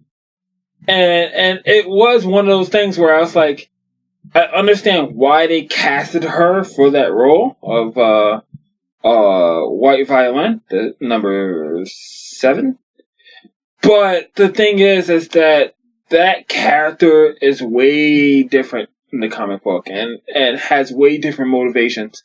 So as I'm sitting down watching this show, I'm like, I'm definitely going to have to go back and see what this is all about. Now, one thing that this show suffers from, and I really wanted to bring this up, was the fact that Marvel, and specifically Guardians of the Galaxy, has tainted the pool. This show has more musical numbers, and it suffers from popular music during action sequence than I've ever seen in a show or movie. Like, okay, for example, you know how like Star Trek had that scene where they played Sabotage at the end, right? The remake, yeah. Yeah, the Beastie Boys did play a big role in that. No. So, no. But what I'm getting at is the point of how they went to that popular song for that scene, and it had an impact. And you know, Guardians of the Galaxy has a lot of popular songs in it. And that franchise is based off of, you know, we have serious. Yes, we throw in the pop song, and everything becomes a little lighthearted, jovial, even if a mass murder is happening. That happens in the show a lot. And it actually kind of started to bug me. Where it's like, I understand why this is being done, because it's very popular, but it really started taking me out when you have a dance sequence. And I'm not sure if it was in like the first it's in like the first 3 episodes, but they do Tiffany's I Think We're Alone Now. That's Tiffany, right? You're old. You should know. Yes, that was the first episode. Okay, so they do that whole dance sequence, right? And I was like, okay, that's cool. They have everybody doing the dances and everybody's doing stuff that's different. But that continues a lot. And I'm like, that kind of took me out of it. Now, I finished all of this show, right? Oh, you finished it? Oh, fuck yeah, I finished it. Oh, okay. No, I've been watched the fuck out. That's why I said this is time for the bullshit segment of the show. Because I finished it. 100% that fucking mini quest. And when I saw the end, I was like, okay, I can see where this is going. But then I went back to source material and I was like, ooh, okay. They crammed a lot into it. They crammed a lot into the show. They took a few liberties, and I understand why they did, because they essentially took 2 volumes of the book out of 6 and like really told the stories of those 2 volumes. And I was like, okay, you know what? Yeah, you can do that. That's fine. A lot of people are never going to read this, but for those who do, this is mildly serviceable. Now, after reading it, I really don't know what they're going to do for a season 2 if they continue this. Because, yeah, it's one of those things where it's a really tough sell. Now, this does kind of segue into another point that I was going to bring up that we can actually talk about later on if you have other stuff on the docket. But Okay, so we've gotten a lot of adaptations. You talk about Alita Battle Angel. I'm talking about what do you call Umbrella it? The Academy. Umbrella Academy. Thank you very much. So, like, what would you like an adaptation of? And I'm not even gonna limit it to comics. I'm going full broad spectrum because I bring this up because I remember ages ago, Daft Punk had an album that came out, and it ended up becoming an animated movie called Interstellar 555. One of my favorite animated movies because it essentially takes the whole album, plays the album, but gives you a visual to it. What medium, music, book, movie, fucking street food would you like? Street food? Yeah, I don't know. Yo. Let's do a movie about Taco Bell. Zweigles the movie. Zweigles the comic. Well, what would you pick? Well, there's we talked about this quite a few times off mic. Yeah, off mic. But since we have these mics, there are at least 2 comic book properties that I wish they would make into movies. Yes. Or not even movies, TV shows. Yeah. One is 100 Bullets. Fantastic. It's a fantastic story. Mm-hmm. Don't understand why that has not been made into a goddamn TV It writes itself. It writes itself. But we also see how Preacher went, so... Yeah. The second is Criminal. Oh, fuck yeah. Yeah. 100%. Absolutely. As far as everything else, I mean, there's some stuff that you can't make into a goddamn movie or a goddamn TV show. They've tried. But I'm thinking like broad spectrum it, right? So let's take comics out the picture because it's I'm not gonna say it's easy to make an adaptation of a comic, but if you could pick an album, music. Like I said, Interstellar 555 is just I think it's homework. Or it might be another Daft Punk album. Oh, an album? Yeah, like what album would you pick? Like King of Thieves by Prince Paul. All you old ass fucking hip hop heads will know exactly what I'm talking about. It's a concept album that came out, I think, like 97, 98. Yeah. And there should have been visuals for that, but they never did. I would like to see that. Somebody try to adapt that into a goddamn movie. Yeah. See, that's what I'm talking about because it's like, you get all these types of media, books, comic books, everything else that already has a world built. Then you get your Alita Battle Angels, and people are impressed or people are disappointed in your case. But like we sat here and watched Mortal Engines. That shit was just like, fuck that. Oh, boy. But, like people don't know, I listen to a lot of bullshit. I mean, I am a fan of, like the Antwoord and all sorts of, other musicians. And I would definitely like something of the sort where I could get maybe a King Diamond album, which is metal. You would never have heard of them unless you stuck at your old slot with. Did they do Detachable Penis? No, I can't remember. Was it King Missile? I can't remember who does Detachable Penis.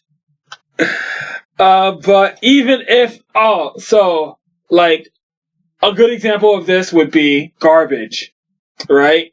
Which was a ska band back in the day. They did the theme song to The World's Not Enough. Did they? Yeah, the Bond clip. Oh. Yeah. Huh. Shirley Jackson is her name? I think so. But they did a video for their song Special, right? And it ends with it to be concluded. And they never concluded it to my to my knowledge. But it's also one of those things where it's like, man, it told a fucking cool ass story. It's like the whole video is just a dogfight between this chick and a dude.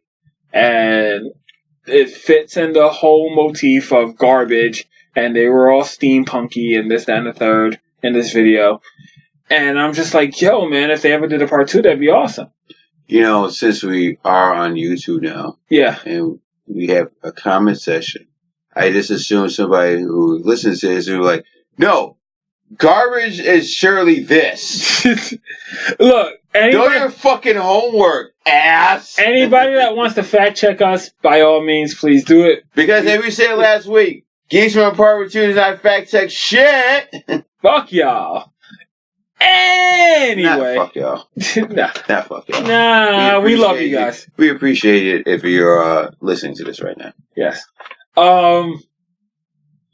So getting back to my really long, arduous point. Yes. Yeah, that was just one of those things, and I'm not even gonna get into like numerous fucking operas that I fucking listen to. Yeah. Go fuck yourself.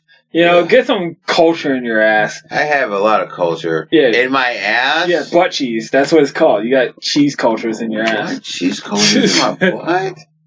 That makes no sense. But anyway. Yeah, there's a bunch of shit that I would be like, oh man, just like the visual, that the image that you get when you hear a song or you like see something. It's like, yo, you know what? If someone ran with that, that'd be dope.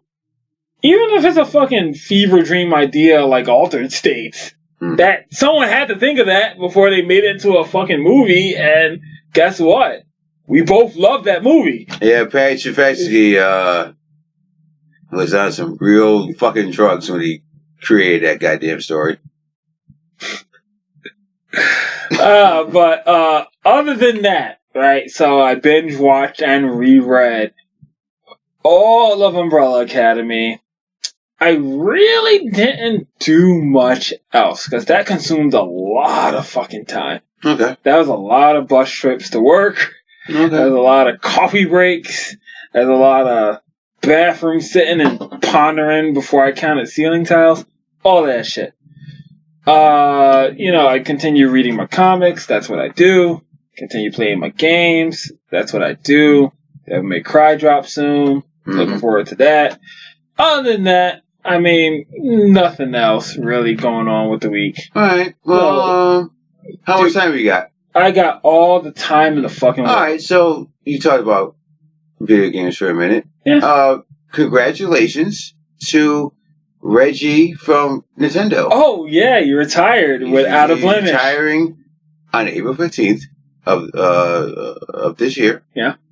Doug Bowser, I think his name is. Yeah, he's cut. I mean, an apt name. The VP. Yeah. Yeah. Now listen. Yeah. I fell off of Nintendo quite a few years ago after the GameCube. But let's not take anything away from him. If you're a fan of the Wii U, or the Switch, it's because of Reggie. Yeah, I mean, this guy has been a figurehead for Nintendo for quite some time, and he's been just an upstanding, just measure of how, the video game market can and should work. He's been accessible to the fans. He's put himself out there, and when we're in a climate where a company can make millions of dollars, highest profits ever, but still fire like 800 people, that's just insane. That he's not leaving because the shareholders are pissed off, but he's leaving on his own accord, and he's done with the job. Look, he can dust his hands off and say, look, I'm out the game, I did what I could, and I did a phenomenal job. Yeah. You can't ask for more than that. Yeah.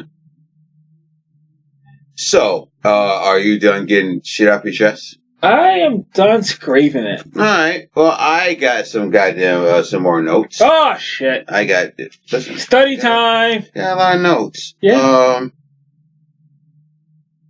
Listen. We have, skirted around this topic long enough. Alright. Lay it on me. We talked about it briefly before we got these mics. Uh-huh. We haven't talked about it since, and since we have these mics, and since you're here, I think it's time that we have a talk. Are you coming out the closet like R. Kelly did? No. Although he got 10 counts. 10 counts? 10 counts of assault. Oh, that's a knockout right there. Hey, get that motherfucker the fuck out of here. Yeah, fuck that dude. But no. It's time that we talk about your boy, Jussie Smollet. Okay. You have to be living under the world's biggest fucking rock to not know what's going on with this dude. Yes. To the point where I don't know if we should bring people up to speed or just assume everybody knows what's going on. Give them the really abbreviated catch-up. Okay. So, Jussie Smollett, one of the former stars of Empire, a couple weeks ago, he announced that he got beat up, total shocked, by two guys in MAGA hats. They beat his ass up, tuned him up, poured bleach on him, and put a noose around his neck. I do remember this. Okay. Well, as we know now, all that shit was a goddamn work. A fucking work. It was all fake. Him getting beat up, fake. Noose around his neck, fake. Bleach, fake. The goddamn ransom note, fake. All work. That's what I'm saying? Of course. Now, my thing is this, is that you actually pointed something out, and it was like, yo, maybe this was just DM gone wrong. Maybe this was just something, he pissed off the wrong dude, but it didn't even turn into that.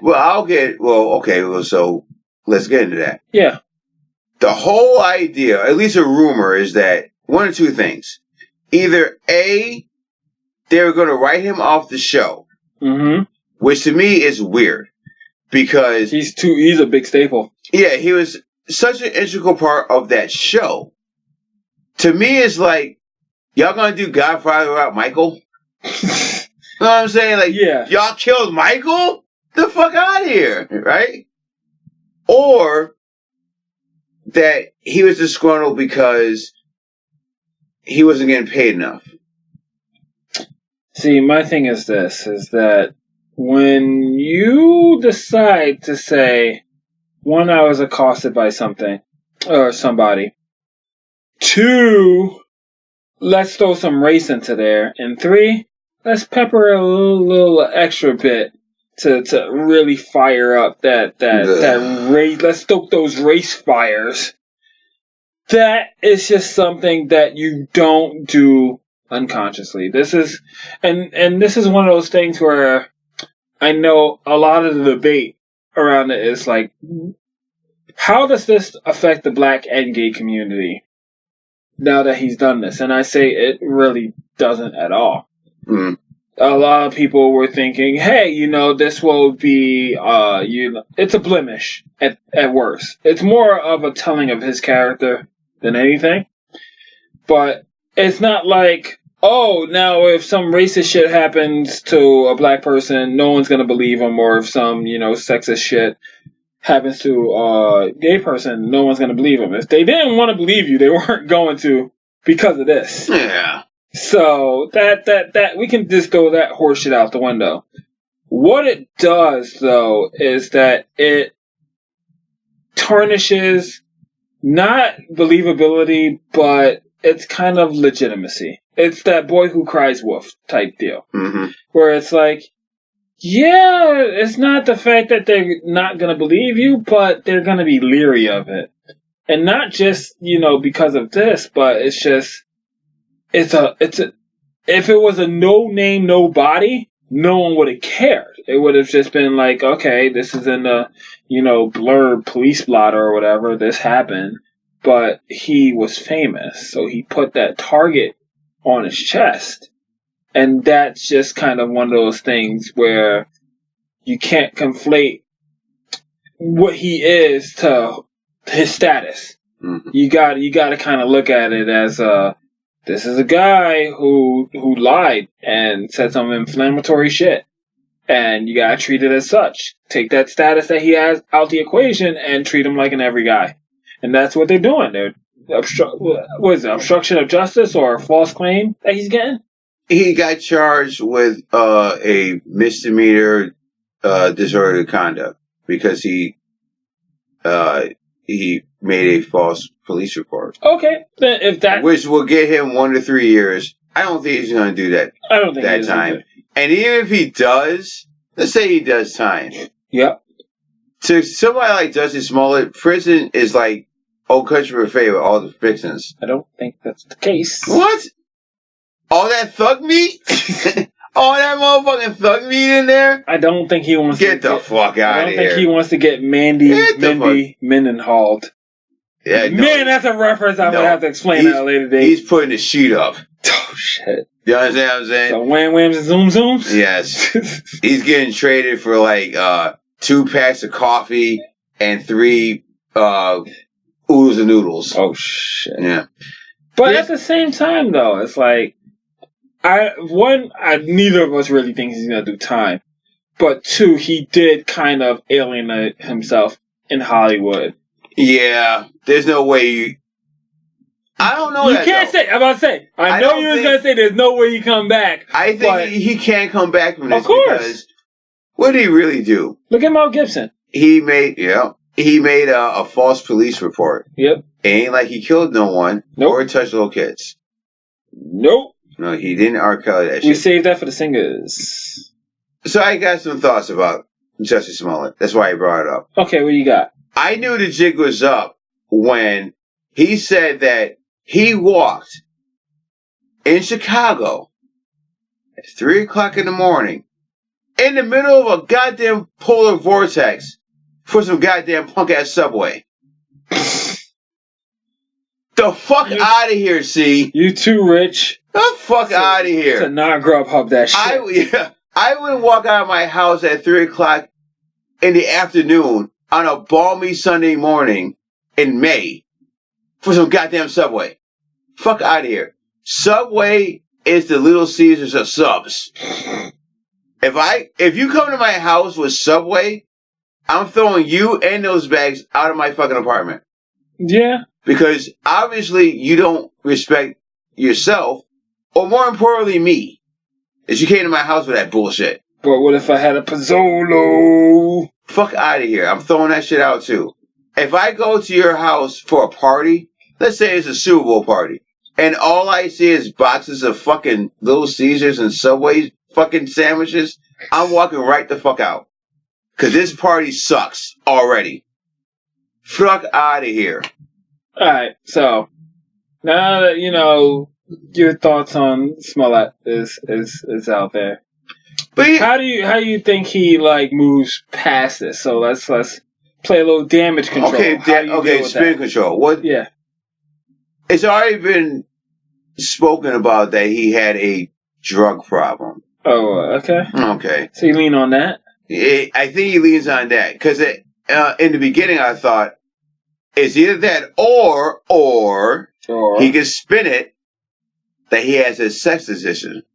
No, I don't think you use that. Oh, fuck out of here. Because you mean gay people can't have a sex addiction? But the thing was, it's even worse for gay people. He hired his friends to like beat him up. Okay, but before you knew all that, he could have spun it that way. You were like, you know what? I just like dick. I like dick and balls. I'm crazy. And this is why this happened. Crazy enough to like it to spark up a race riot? That seems kind of far-fetched. Yeah, okay. Here's the other thing. Yeah. Before we ever got these mics, yep, you and I make fun of everybody. Oh, of course. Black people, white people, gay people. Yeah. Handicapped people. You understand what I'm saying? Everybody gets their chance on the chopping block. That's right. Nobody's immune. Nobody is immune to jokes. Yeah. If you flip that coin over, though. Yep. This is a very serious problem still in this country. Yes. Black people get beat up and killed almost every day. Yes. Gay people get beat up and killed almost every day. Mm-hmm. And for somebody like Jussie Smollett to delegitimize that? Yeah, to exploit that for what? Some goddamn attention is absolutely fucking garbage. Oh, yeah. Get this nigga the fuck out of here. Get him the fuck out of here. Because there was no need for this. No. If the idea is that he was going to be written off Empire, guess what? He's talented enough. He would have got another show. Because network TV, even cable TV, is not the only game in town anymore. There's streaming services popping up, it seems like every other goddamn day. But the thing about that is... No, listen. Go ahead. And they're all starving for content. So he would have bounced back from all this. He would have found another goddamn show to do. Because he's talented. I didn't know that Jussie Smollett was a child actor. You know what movie he was in? What? I didn't know this either. The goddamn Mighty Ducks. He was in that shit. Really? Yeah. As who? I don't know. Which makes me... was he knuckle pucking? Because I don't know if knuckle pucking. But it's enough for me to actually want to go back and watch Mighty Ducks to see where he was. Who the fuck were you in this movie? My point is that he's had success as a child actor, which is 50-50. Yeah. Because for everybody like him, there's somebody like a Corey Haim, right? Yep. That didn't have success after, when he was an adult. Yeah. And Jussie Smollett has had success. So he would have bounced back even if they'd written him off of Empire. He was in the fucking last Alien movie. I didn't even know that. Alien Covenant? Yeah, he was in that. So but I think he had enough acting chops to make it after fucking Empire. There's no need for this. Yeah, there's no need for this as a There's stunt. no need for him to do all this. But see, you can't understand the mind of someone of that caliber because who knows what he was thinking. Maybe he was thinking, hey, if I spark this, I'll get sympathy and I'll be, in this position. But that's what it was. That's what it seems to me. Like, he was doing this all for fucking sympathy. Don't eat pistachios on the mic. Oh. Don't eat that shit. No, don't do that. Shut up. If you're gonna eat shit, do it off the fucking mic. Act like you know how this works. Dad! I have to establish rules, goddammit.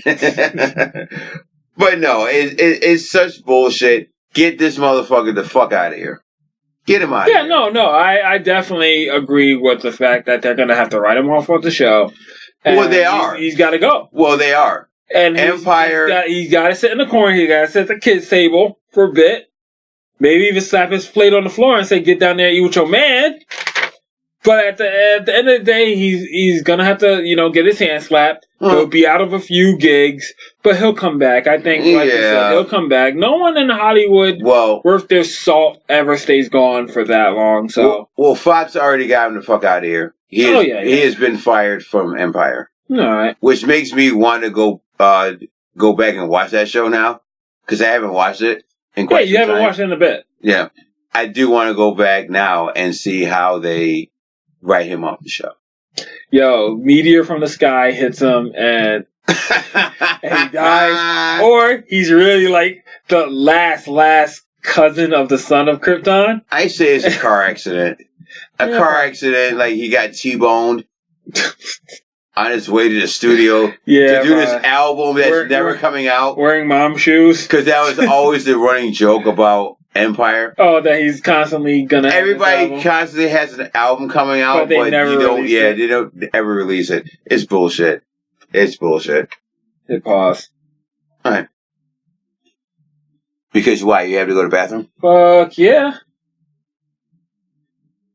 Let's jam. And we are back. So, see. Yeah. I was thinking about this the other day after we recorded the last show. Mm-hmm. is a topic that I want to ask you. Go ahead. Who do you think is the hottest TV mom of all time? Before you answer, go ahead. It cannot be a fucking cartoon. Don't give me this fucking Marge Simpson's hot. No. Lois Griffin's hot. Wilbur Flintstone's hot. Fuck out of here. No. They're cartoons. They don't count. No, hottest. I don't give a fuck if you say June Cleaver's hot.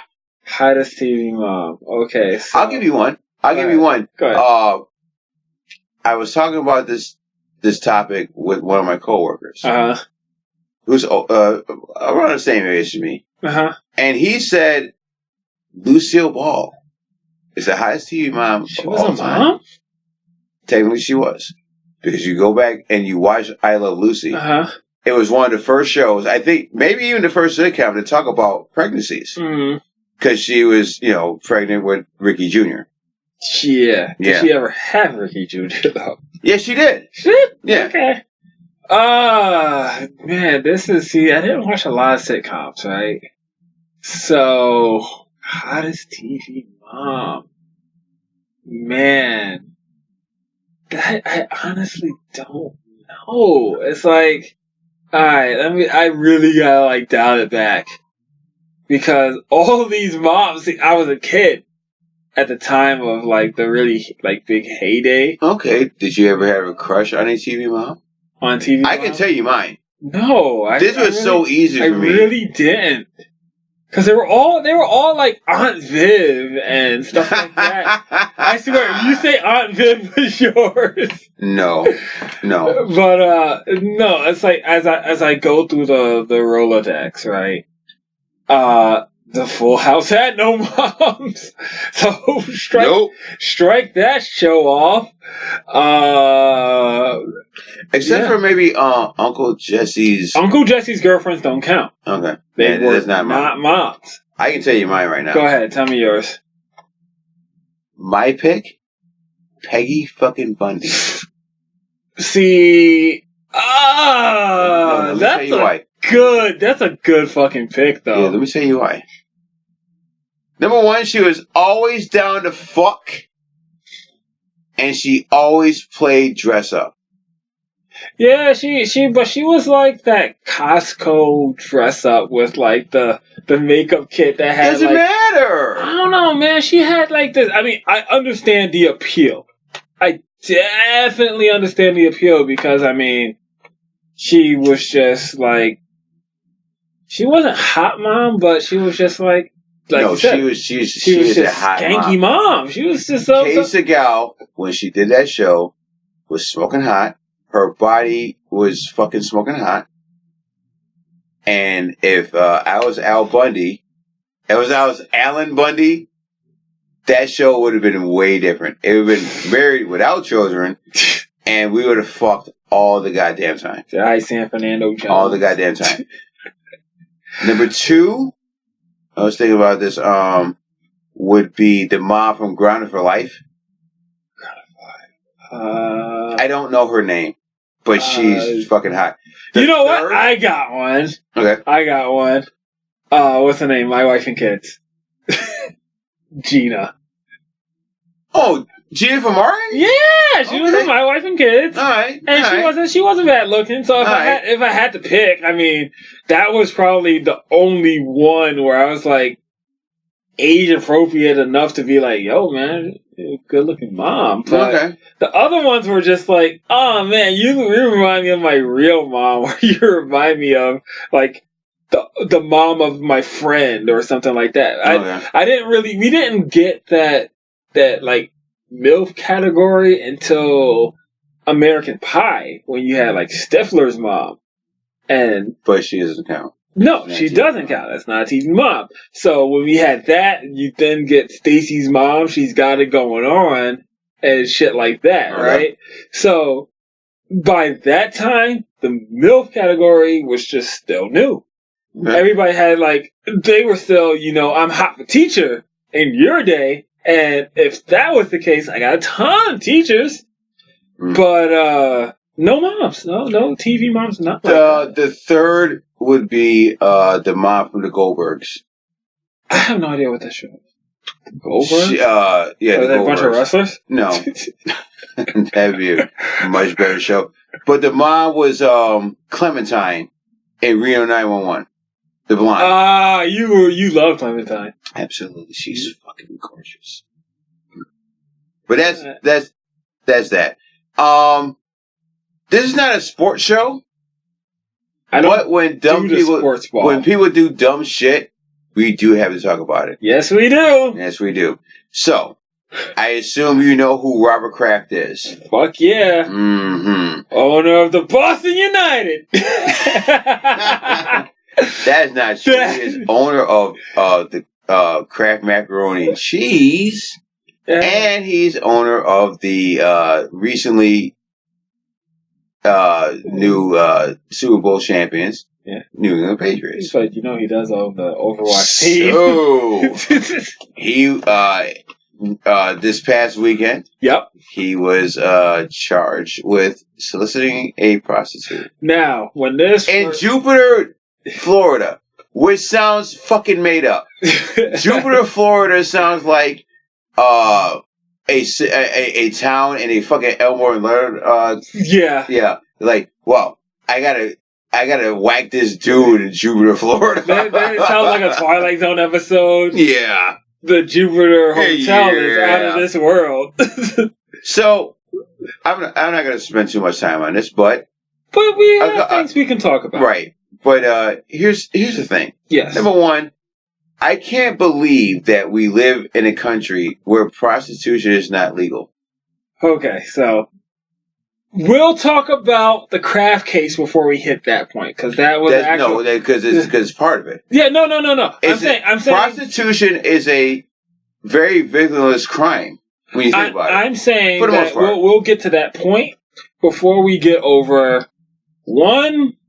Yeah, he got caught for prostitution. When I first heard the story, everybody was throwing around the word trafficking. And I was like, oh my God. If he was a snakehead, then I was like, oh wow, that's just one of those things where you don't get to live anymore. If you're a human trafficker. I don't think he has anything to do with that. They've already clarified that he doesn't. So, but I'm just letting you know the time frame that I heard this in. First it was involved with human trafficking, and I was like, okay, that's terrible. Then it was just a downgraded solicitation, right?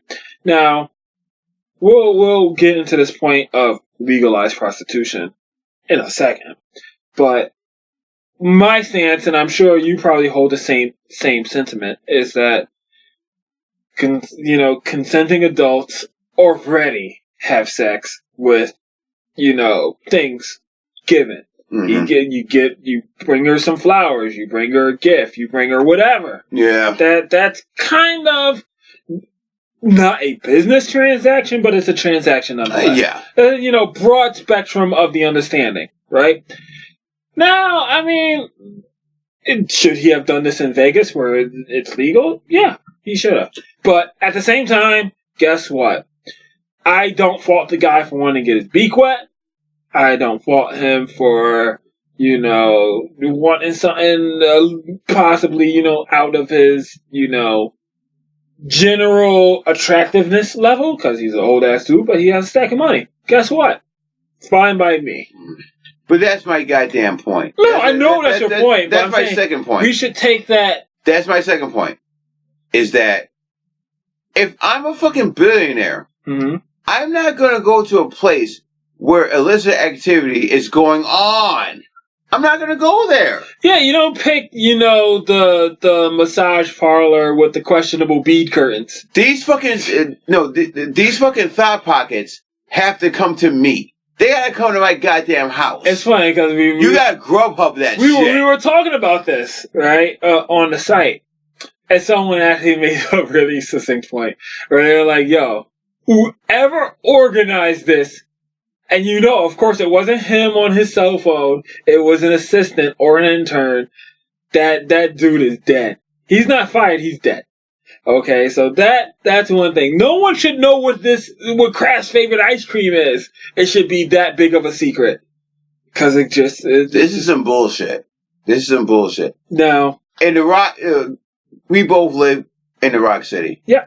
And so anybody that lives in the Rock understands that Lyle Ave is a goddamn whole show. Yeah. Right?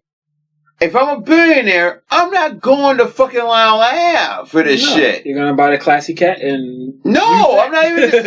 I'm not going nowhere near Lyle Ave. Yes. You gotta deliver that shit Amazon style to my goddamn house with a drone.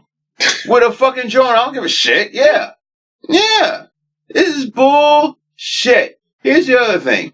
Mm-hmm. Because it was Florida, I just assumed the cops were Dolphins fans. Where it's like, ha! We got this motherfucker! All those times that the fucking Patriots beat up the goddamn Dolphins in the regular season and the playoffs, this is payback. That was payback. Now I got it would have been better if not only was it Robert Kraft, yeah, but also Bill Belichick and goddamn Tom Brady. Oh yeah. A 3-for-1 deal? Oh, they would have been creaming. You know what? Someone brought that up, and I got the most disturbing visual of a Bill Belichick, Kraft Eiffel Tower. I was just like, oh, you know, Robert Kraft went in there just to piss on the shit. You never know what type of degeneracy is just going through. Especially if you're a fucking billionaire. Rattled old cake. All those chicks, all those American blondes that was on that boat, on boats to fucking Abu Dhabi, you know what's going on. You're being used as a toilet seat. I got a question. Moving with this point, but away from the subject, right? Why? No. I say keeping the, moving from Kraft, right? Mm-hmm. Now, so we talked about the legalization of prostitution, right? Yes. And the ramifications of it, right? So someone actually made a pretty good point, right? So, yeah, we can legalize it, right? Let's say it was legalized everywhere, right? To what degree you kill marriage? Do you think that marriage just goes by the wayside? Because if you're free to buy it, no. Because look at it this way. Yes. Look how it works in Reno. To a better example, look how it works in Amsterdam. In Amsterdam, both drugs and prostitution is legal. Huh? We just legal there. It's not that the purge happens there every goddamn week. Everybody's chill there. Everybody that I've ever heard that said, I went to Amsterdam, it's like, I had a good time. See, the thing is this. Is that is the aspect of a tourist. Like you said, anybody that's ever been there, this is something that you gotta think about for people who live there. I only bring up the fact that it was a good point because let's take somewhere like Japan. That has a crazy declining birth rate, right? Now I don't think that's gonna happen in US because guess what?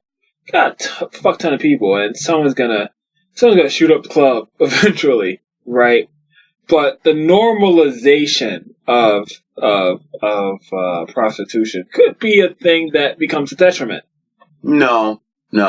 I don't buy it at all. No, I don't buy it at all. So you think we're gonna still have the nuclear family and Sure, yeah. The only thing that I will say about legalizing prostitution is that it should be regularized. It should be regulated, yeah. From a safety standpoint. Of course. You know what I'm saying? If you're gonna categorize that, if you're gonna go out there slinging pussy, you should be regularized for that. Yes. You should be on a goddamn sex workers what's the word I'm looking for? A sex health plan? No. Yeah. You should be on the Obama plan. But no, you should be part of a list of sex workers. Yeah, it's called the back page. No. Like a much more legal version of that. I know. You understand what I'm saying? Because who's to say that okay, if you're a sex worker and you have something and somebody catches it, that's one thing. But what if you're just dating someone who has it any goddamn ways? Yeah, see, that's the thing. If you're dating someone that has it, okay, you don't get to be sex work. Okay, but that's one thing. Yes. If you're a sex worker, but you should also be. It should be the same thing. You should also be secured from Johns that could give you something. Yeah, that too. But it's I compare it to porn stars. Yeah. Because that thing's in place where you can, if you're a porn star, you have to get tested. Yes, you do. Same thing should be for everyone else. And there's rigorous testing like every 3 months, right? Yeah. Some crazy shit like that. So prostitutes should be tested the same way. Yeah. That's the only thing. That's the only thing. It's a shame that as a billionaire, you can't get pussy out here. You can't buy pussy? No, see the thing. If I'm a billionaire, hell yeah. If I'm not with someone, I'm buying pussy. See, the thing is this, I bought pussy without being a billionaire. as a hundredaire. But as a hundredaire. Not even a 10-aire. But you understand what I'm saying? I got $10 in this ramen. I got $20 in my goddamn pocket. Some ramen 10 of that Alfredo is for you. No, see, but the thing about that is this: is that I wholeheartedly think that it should be regulated at the very least, and not so much demonized, but I do understand where people can see that the breakdown in family, right? So that's just where I stand on it. I understand that these women need to be protected, and of course I'm not advocating the freaking roundup of these loose women out there and saying, man, now you're under Ramrod's umbrella. Of course not. I'm not no hot hangers for anybody. But at the same time, that's a Vice Squad reference. Oh, don't worry. We will get into that when we have old school blaxploitation movie day. Right. But it's one of those things where, like marijuana, I mean, it's good for certain places. It's not good for other places just yet. Like Amsterdam, I'm sure they were really chill as fuck to begin with, and then they legalized and became more chill as fuck. Canada, I know, people that are out there and they're living it up, but at the same time, it's pretty, chill out there. Here, I can see people just waiting outside like they did for switches to just roll on people when they came out dispensaries. That's a thing that could possibly happen, but at the same time, I just don't want the criminalized stigma that it gets. Well, guess what? Yeah.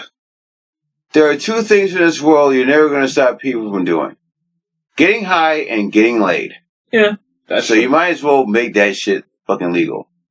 That's what I'm saying? People are going to do it. If people, especially guys, were high and their balls were drained all the goddamn time, you wouldn't see half the shit that you see in this world right now. I think you would, because they'll just want to get their balls drained and get higher. Okay, if it's legal, then just do that.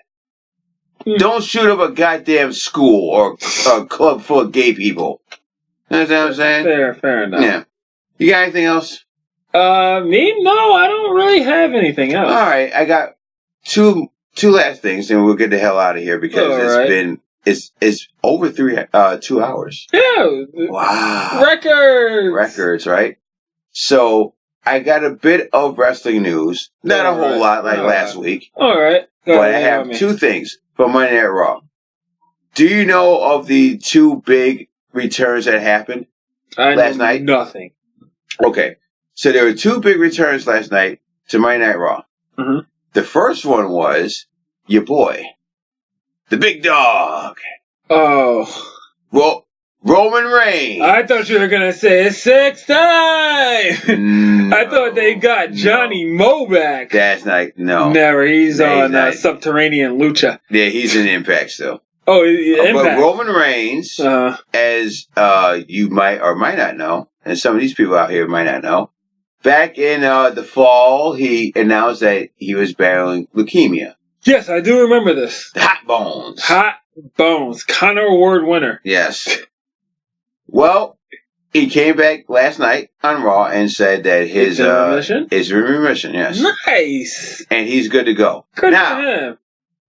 Congratulations to him. Yep. For beating leukemia again. Yes. I say, however, it is very convenient that he comes back during Mania season. Of course, because you got to push that now. Yeah. And on top of that, we know that he is in the Hobbs and Shaw movie. Yes. Yeah. With his cousin The Rock. Mm-hmm. And I'm just saying. Yep. If he really did beat leukemia, cool. But this was all a work. Be a goddamn work. If this was work. Listen, it's wrestling. I've seen stranger shit happen. Okay. Mm-hmm. But as it stands, if this was a work, this would be kind of a shitty work.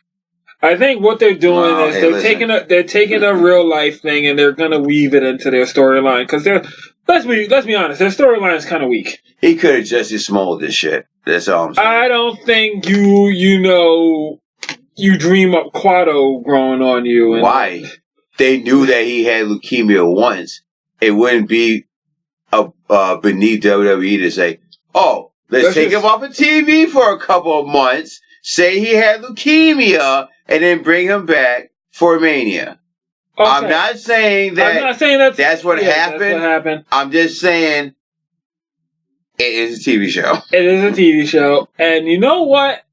To give a little bit of power to your point, they did start cheering him when he had leukemia.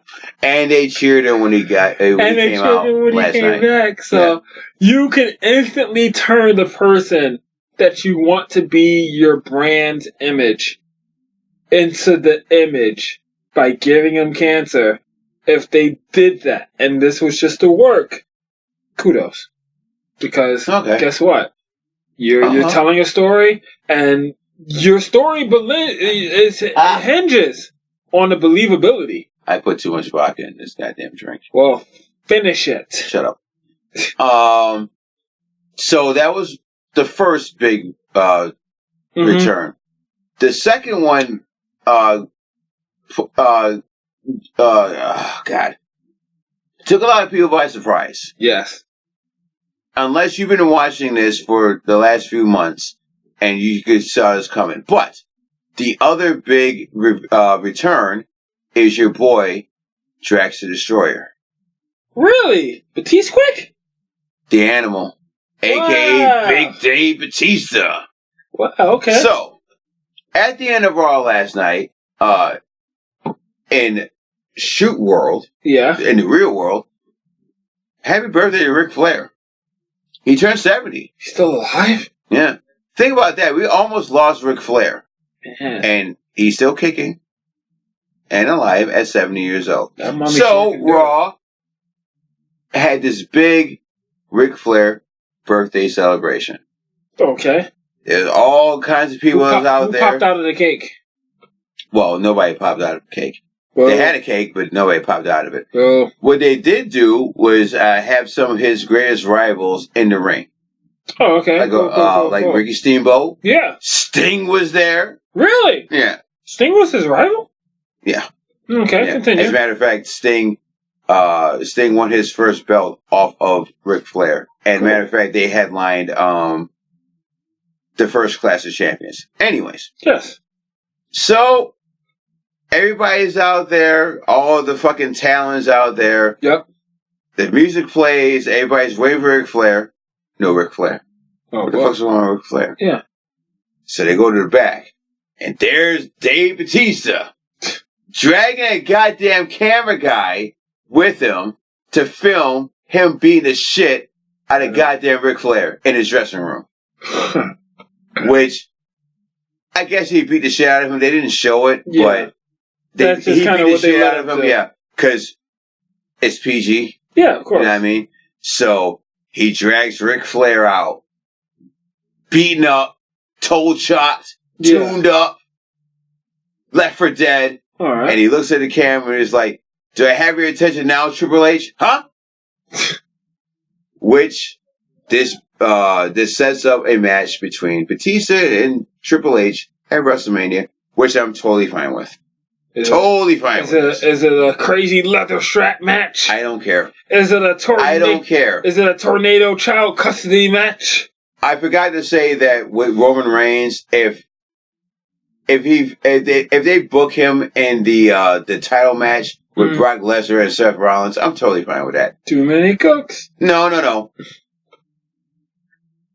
As long as the main event is Becky, Charlotte, and Ronda Rousey, I'm totally fine with whatever they're going to do with WrestleMania this year. Triple threat? Yeah. I don't care. They can do Batista and Triple H. That's fine. Mm-hmm. That's fine. I don't care. I'm sure there's quite a few people out here, especially with Roman Reigns, who's going to be like, "Oh, man, he just came back. Why is he in a title picture? He just came back." I'm crying. This is bullshit. I don't care. Yeah. As long as the main event is the ladies, totally fine with WrestleMania. Whatever else they're gonna do this year. Mm-hmm.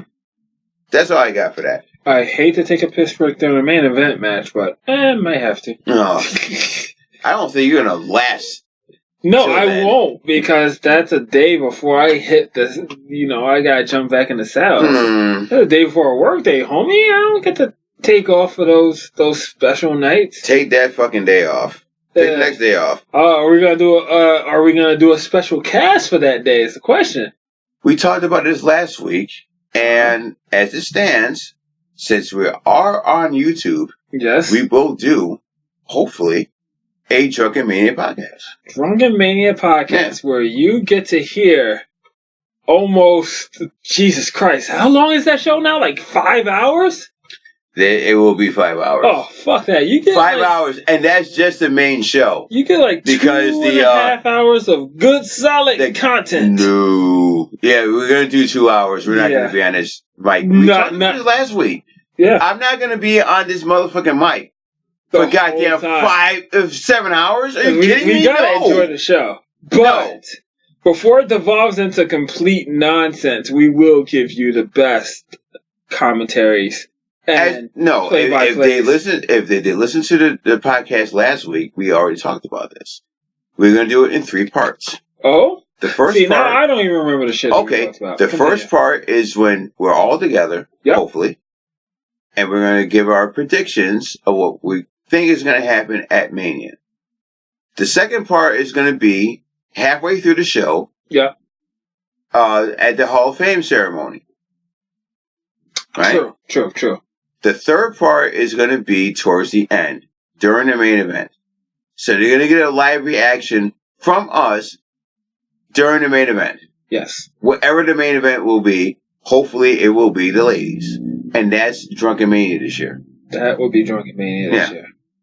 All right, do you have anything else before we close we got out? one last thing before we go, and it's something that we're going to do at the end of all these podcasts. All right. Box office numbers. This comes from JoeBlow.com, which I assume is coming from BoxOfficeMojo.com. Mm-hmm. So, the number 1 movie in the country this week, How to Train Your Dragon, The Hidden World. Part 3. Okay, I do remember 2, and I thought 2 was good. I didn't even know 3 came out. Yeah, well, it did. And it's the number 1 movie of this past weekend in this country. Uh-huh. It made $55.5 million so far. Total is made $55 million. I think that's one I might have to see in theaters. The dollar theater, movie? Is the theater movie not a bootleg movie? No, because of How to Train Your Dragon. Because they had it at the bootleg spot. How to Train Your Dragon is actually a pretty decent series, and they actually aged the characters pretty well.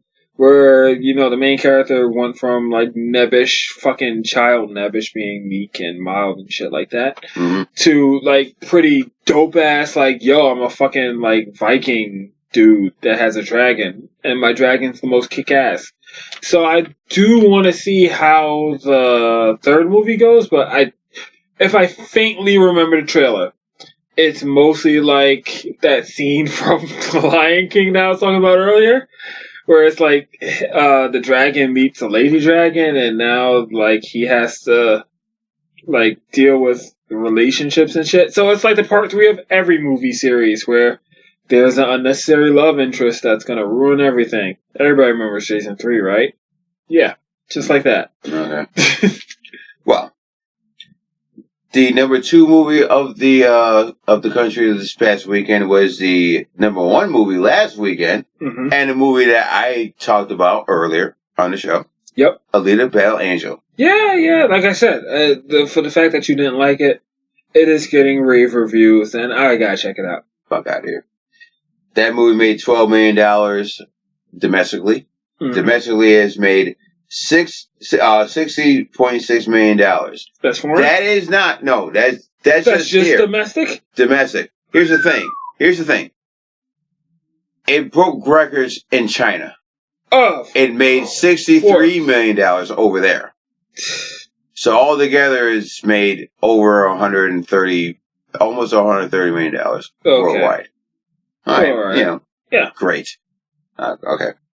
Number 3 was a movie that I have, but I didn't see yet. The Lego Movie 2, the second part. I think the Cubs at my crib saw it. I don't think... No, they saw a Batman movie recently. So yeah. That movie was fun. They enjoyed that. So. I like the Lego franchise. The Lego franchise has been solid. I mean... I like to think, like, I will have a review of that, but last week I said, I have a review of Glass, and that didn't happen. You didn't cover Glass last week? No, I saw, like, 30% of it. Okay. You know what I mean? So I'm not going to come out here and give 30% of a goddamn review. Mm-hmm. But that movie made $10 million. It has made $83.6 million domestically so far. And that's just domestically. I don't know what it made worldwide. Number 4 was the Page movie, Fighting with My Family. Yeah. And that movie does look funny, so... Yeah, well, I'm sure. It made $8 million so far. It's made $8.2 million domestically. Well, guess what? Yeah. How many regular people know about Paige? Like, not many. Honestly, no. Not many. You know, they might see it because The Rock's in it. Yeah, that's what I'm thinking. Yeah. Too. It's like, you have other people that can sell your thing, but Paige is not one of them. Yeah. She's not that movie Viagra, I should say. Continue. Yeah, she's not. Number 5 was the Rebel Wilson movie, Isn't It Romantic? Still going strong. Made $7.5 million over the weekend. $33.7 million altogether. Okay, that's fair enough. Number 6 was What Men Want with Taraji B. Henson. God. It made $5.2 million. Yeah. Made $45 million domestically. So it made some money back. Next. Sorry, off the mic. Yes, you did. Shut up. Number 7 was Happy Death Day to You. I have really? That. I have it. That's I did not. I gotta see that movie because I'm actually hearing that it's not terrible. Like, I have it, but I haven't seen it. Again, I like to think hopefully by next week I would have saw it and have a review for it. You got podcast homework, homie. I do. It made $4.9 million over the weekend.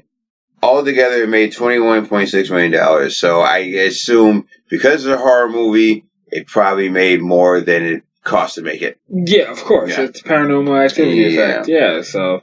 Number 8 was Cold Pursuit. We talked about this last week. We sure did. Liam Neeson. It made $3.3 million. Evil bigot. And altogether, it made $27 million. I say that's a flop. Yes. Especially given Liam Neeson's track record as of late, in the last, 10 years, especially with Taken. That's a fair assessment. Him coming out there saying like, I want to kill black people probably didn't help this movie, not one bit. And that's the problem, though, because what he said in the context of I felt like I was going to commit a hate crime. Shut your fucking mouth and just promote the goddamn movie. It's one of those That's a lesson we learned from Cold Pursuit.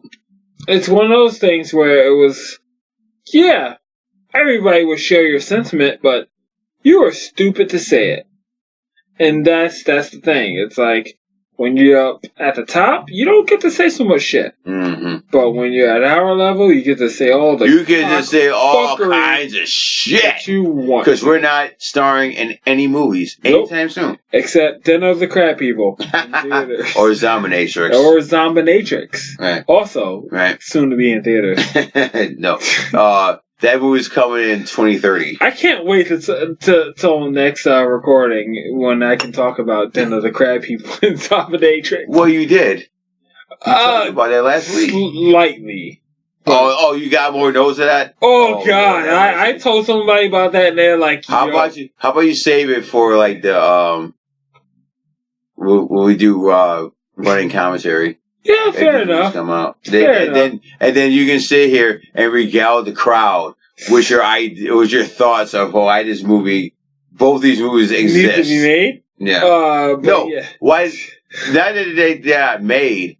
Why they exist in this world. Anyways. Mm-hmm. Number 9 was The Upside, the Kevin Hart movie. Yeah. Made 3.2. I was never a fan of that. Yeah. Made $3.2 million. It is dangerously close to breaking the $100 million mark. It made $99.7 million so far. I assume it will break $100 million. Yeah, that seems like an easy goal for it to do. And number 10 was a movie called Run the Race, which I never heard of. Neither did I. What is that about? I have no idea. But I think it was on the Oscar for something, but I didn't see it. Yeah, fuck off. I remember. However, it did make $2.2 million and has the number 10 movie of the. Congratulations. Hold on. I want to see what's coming out next week. All right. From this silly shit over here. Oh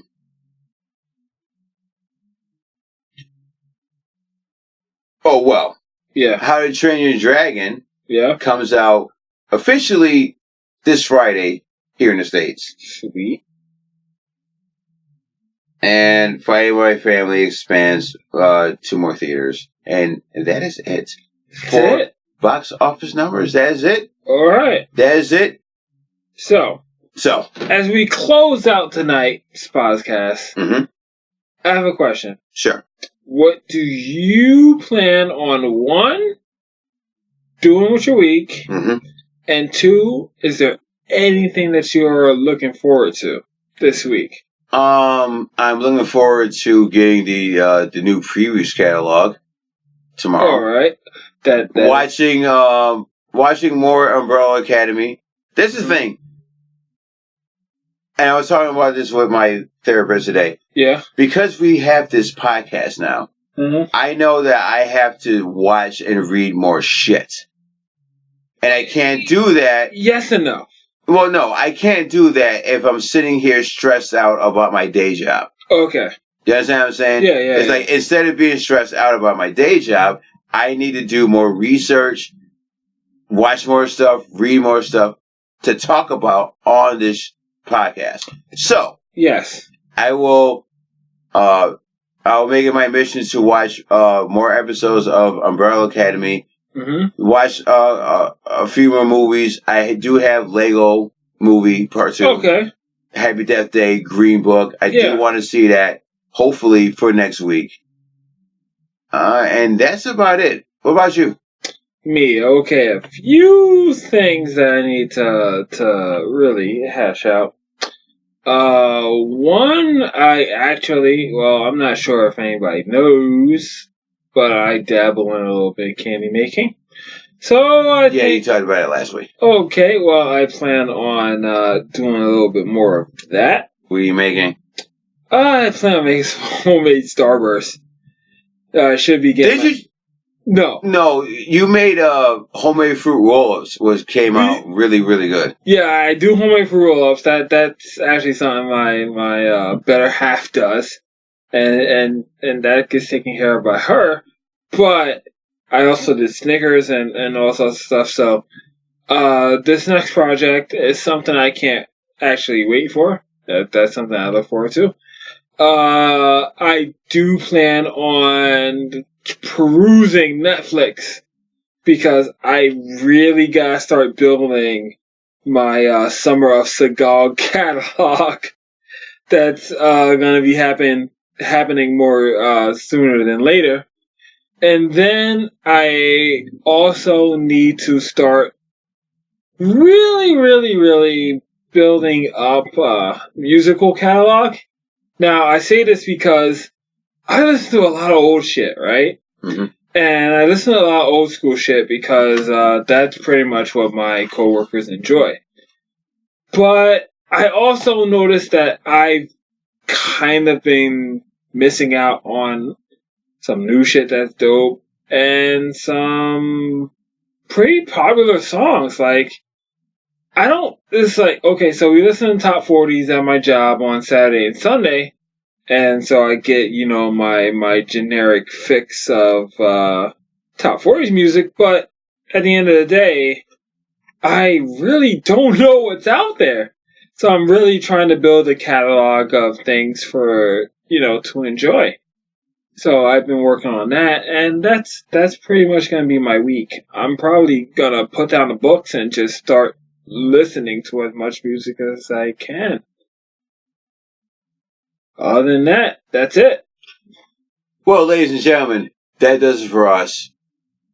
Because we're on YouTube now, I get to say, like, share, subscribe to us. If you like this show, tell your people out, tell your friends about this show. Let's get this brand as big as it can be. And shout out to my ex-wife, who is the newest subscriber to this goddamn show. Absolutely. So, big ups to that. Absolutely. So, ladies and gentlemen, that does it for the first episode of Geeks From Part 1. I've been Alan 1. He's been Brother C. This has been the Geeks From Part 2 podcast. Till next time. Thank you. And the door is always open. Door is always open. Laters. I like that sign out.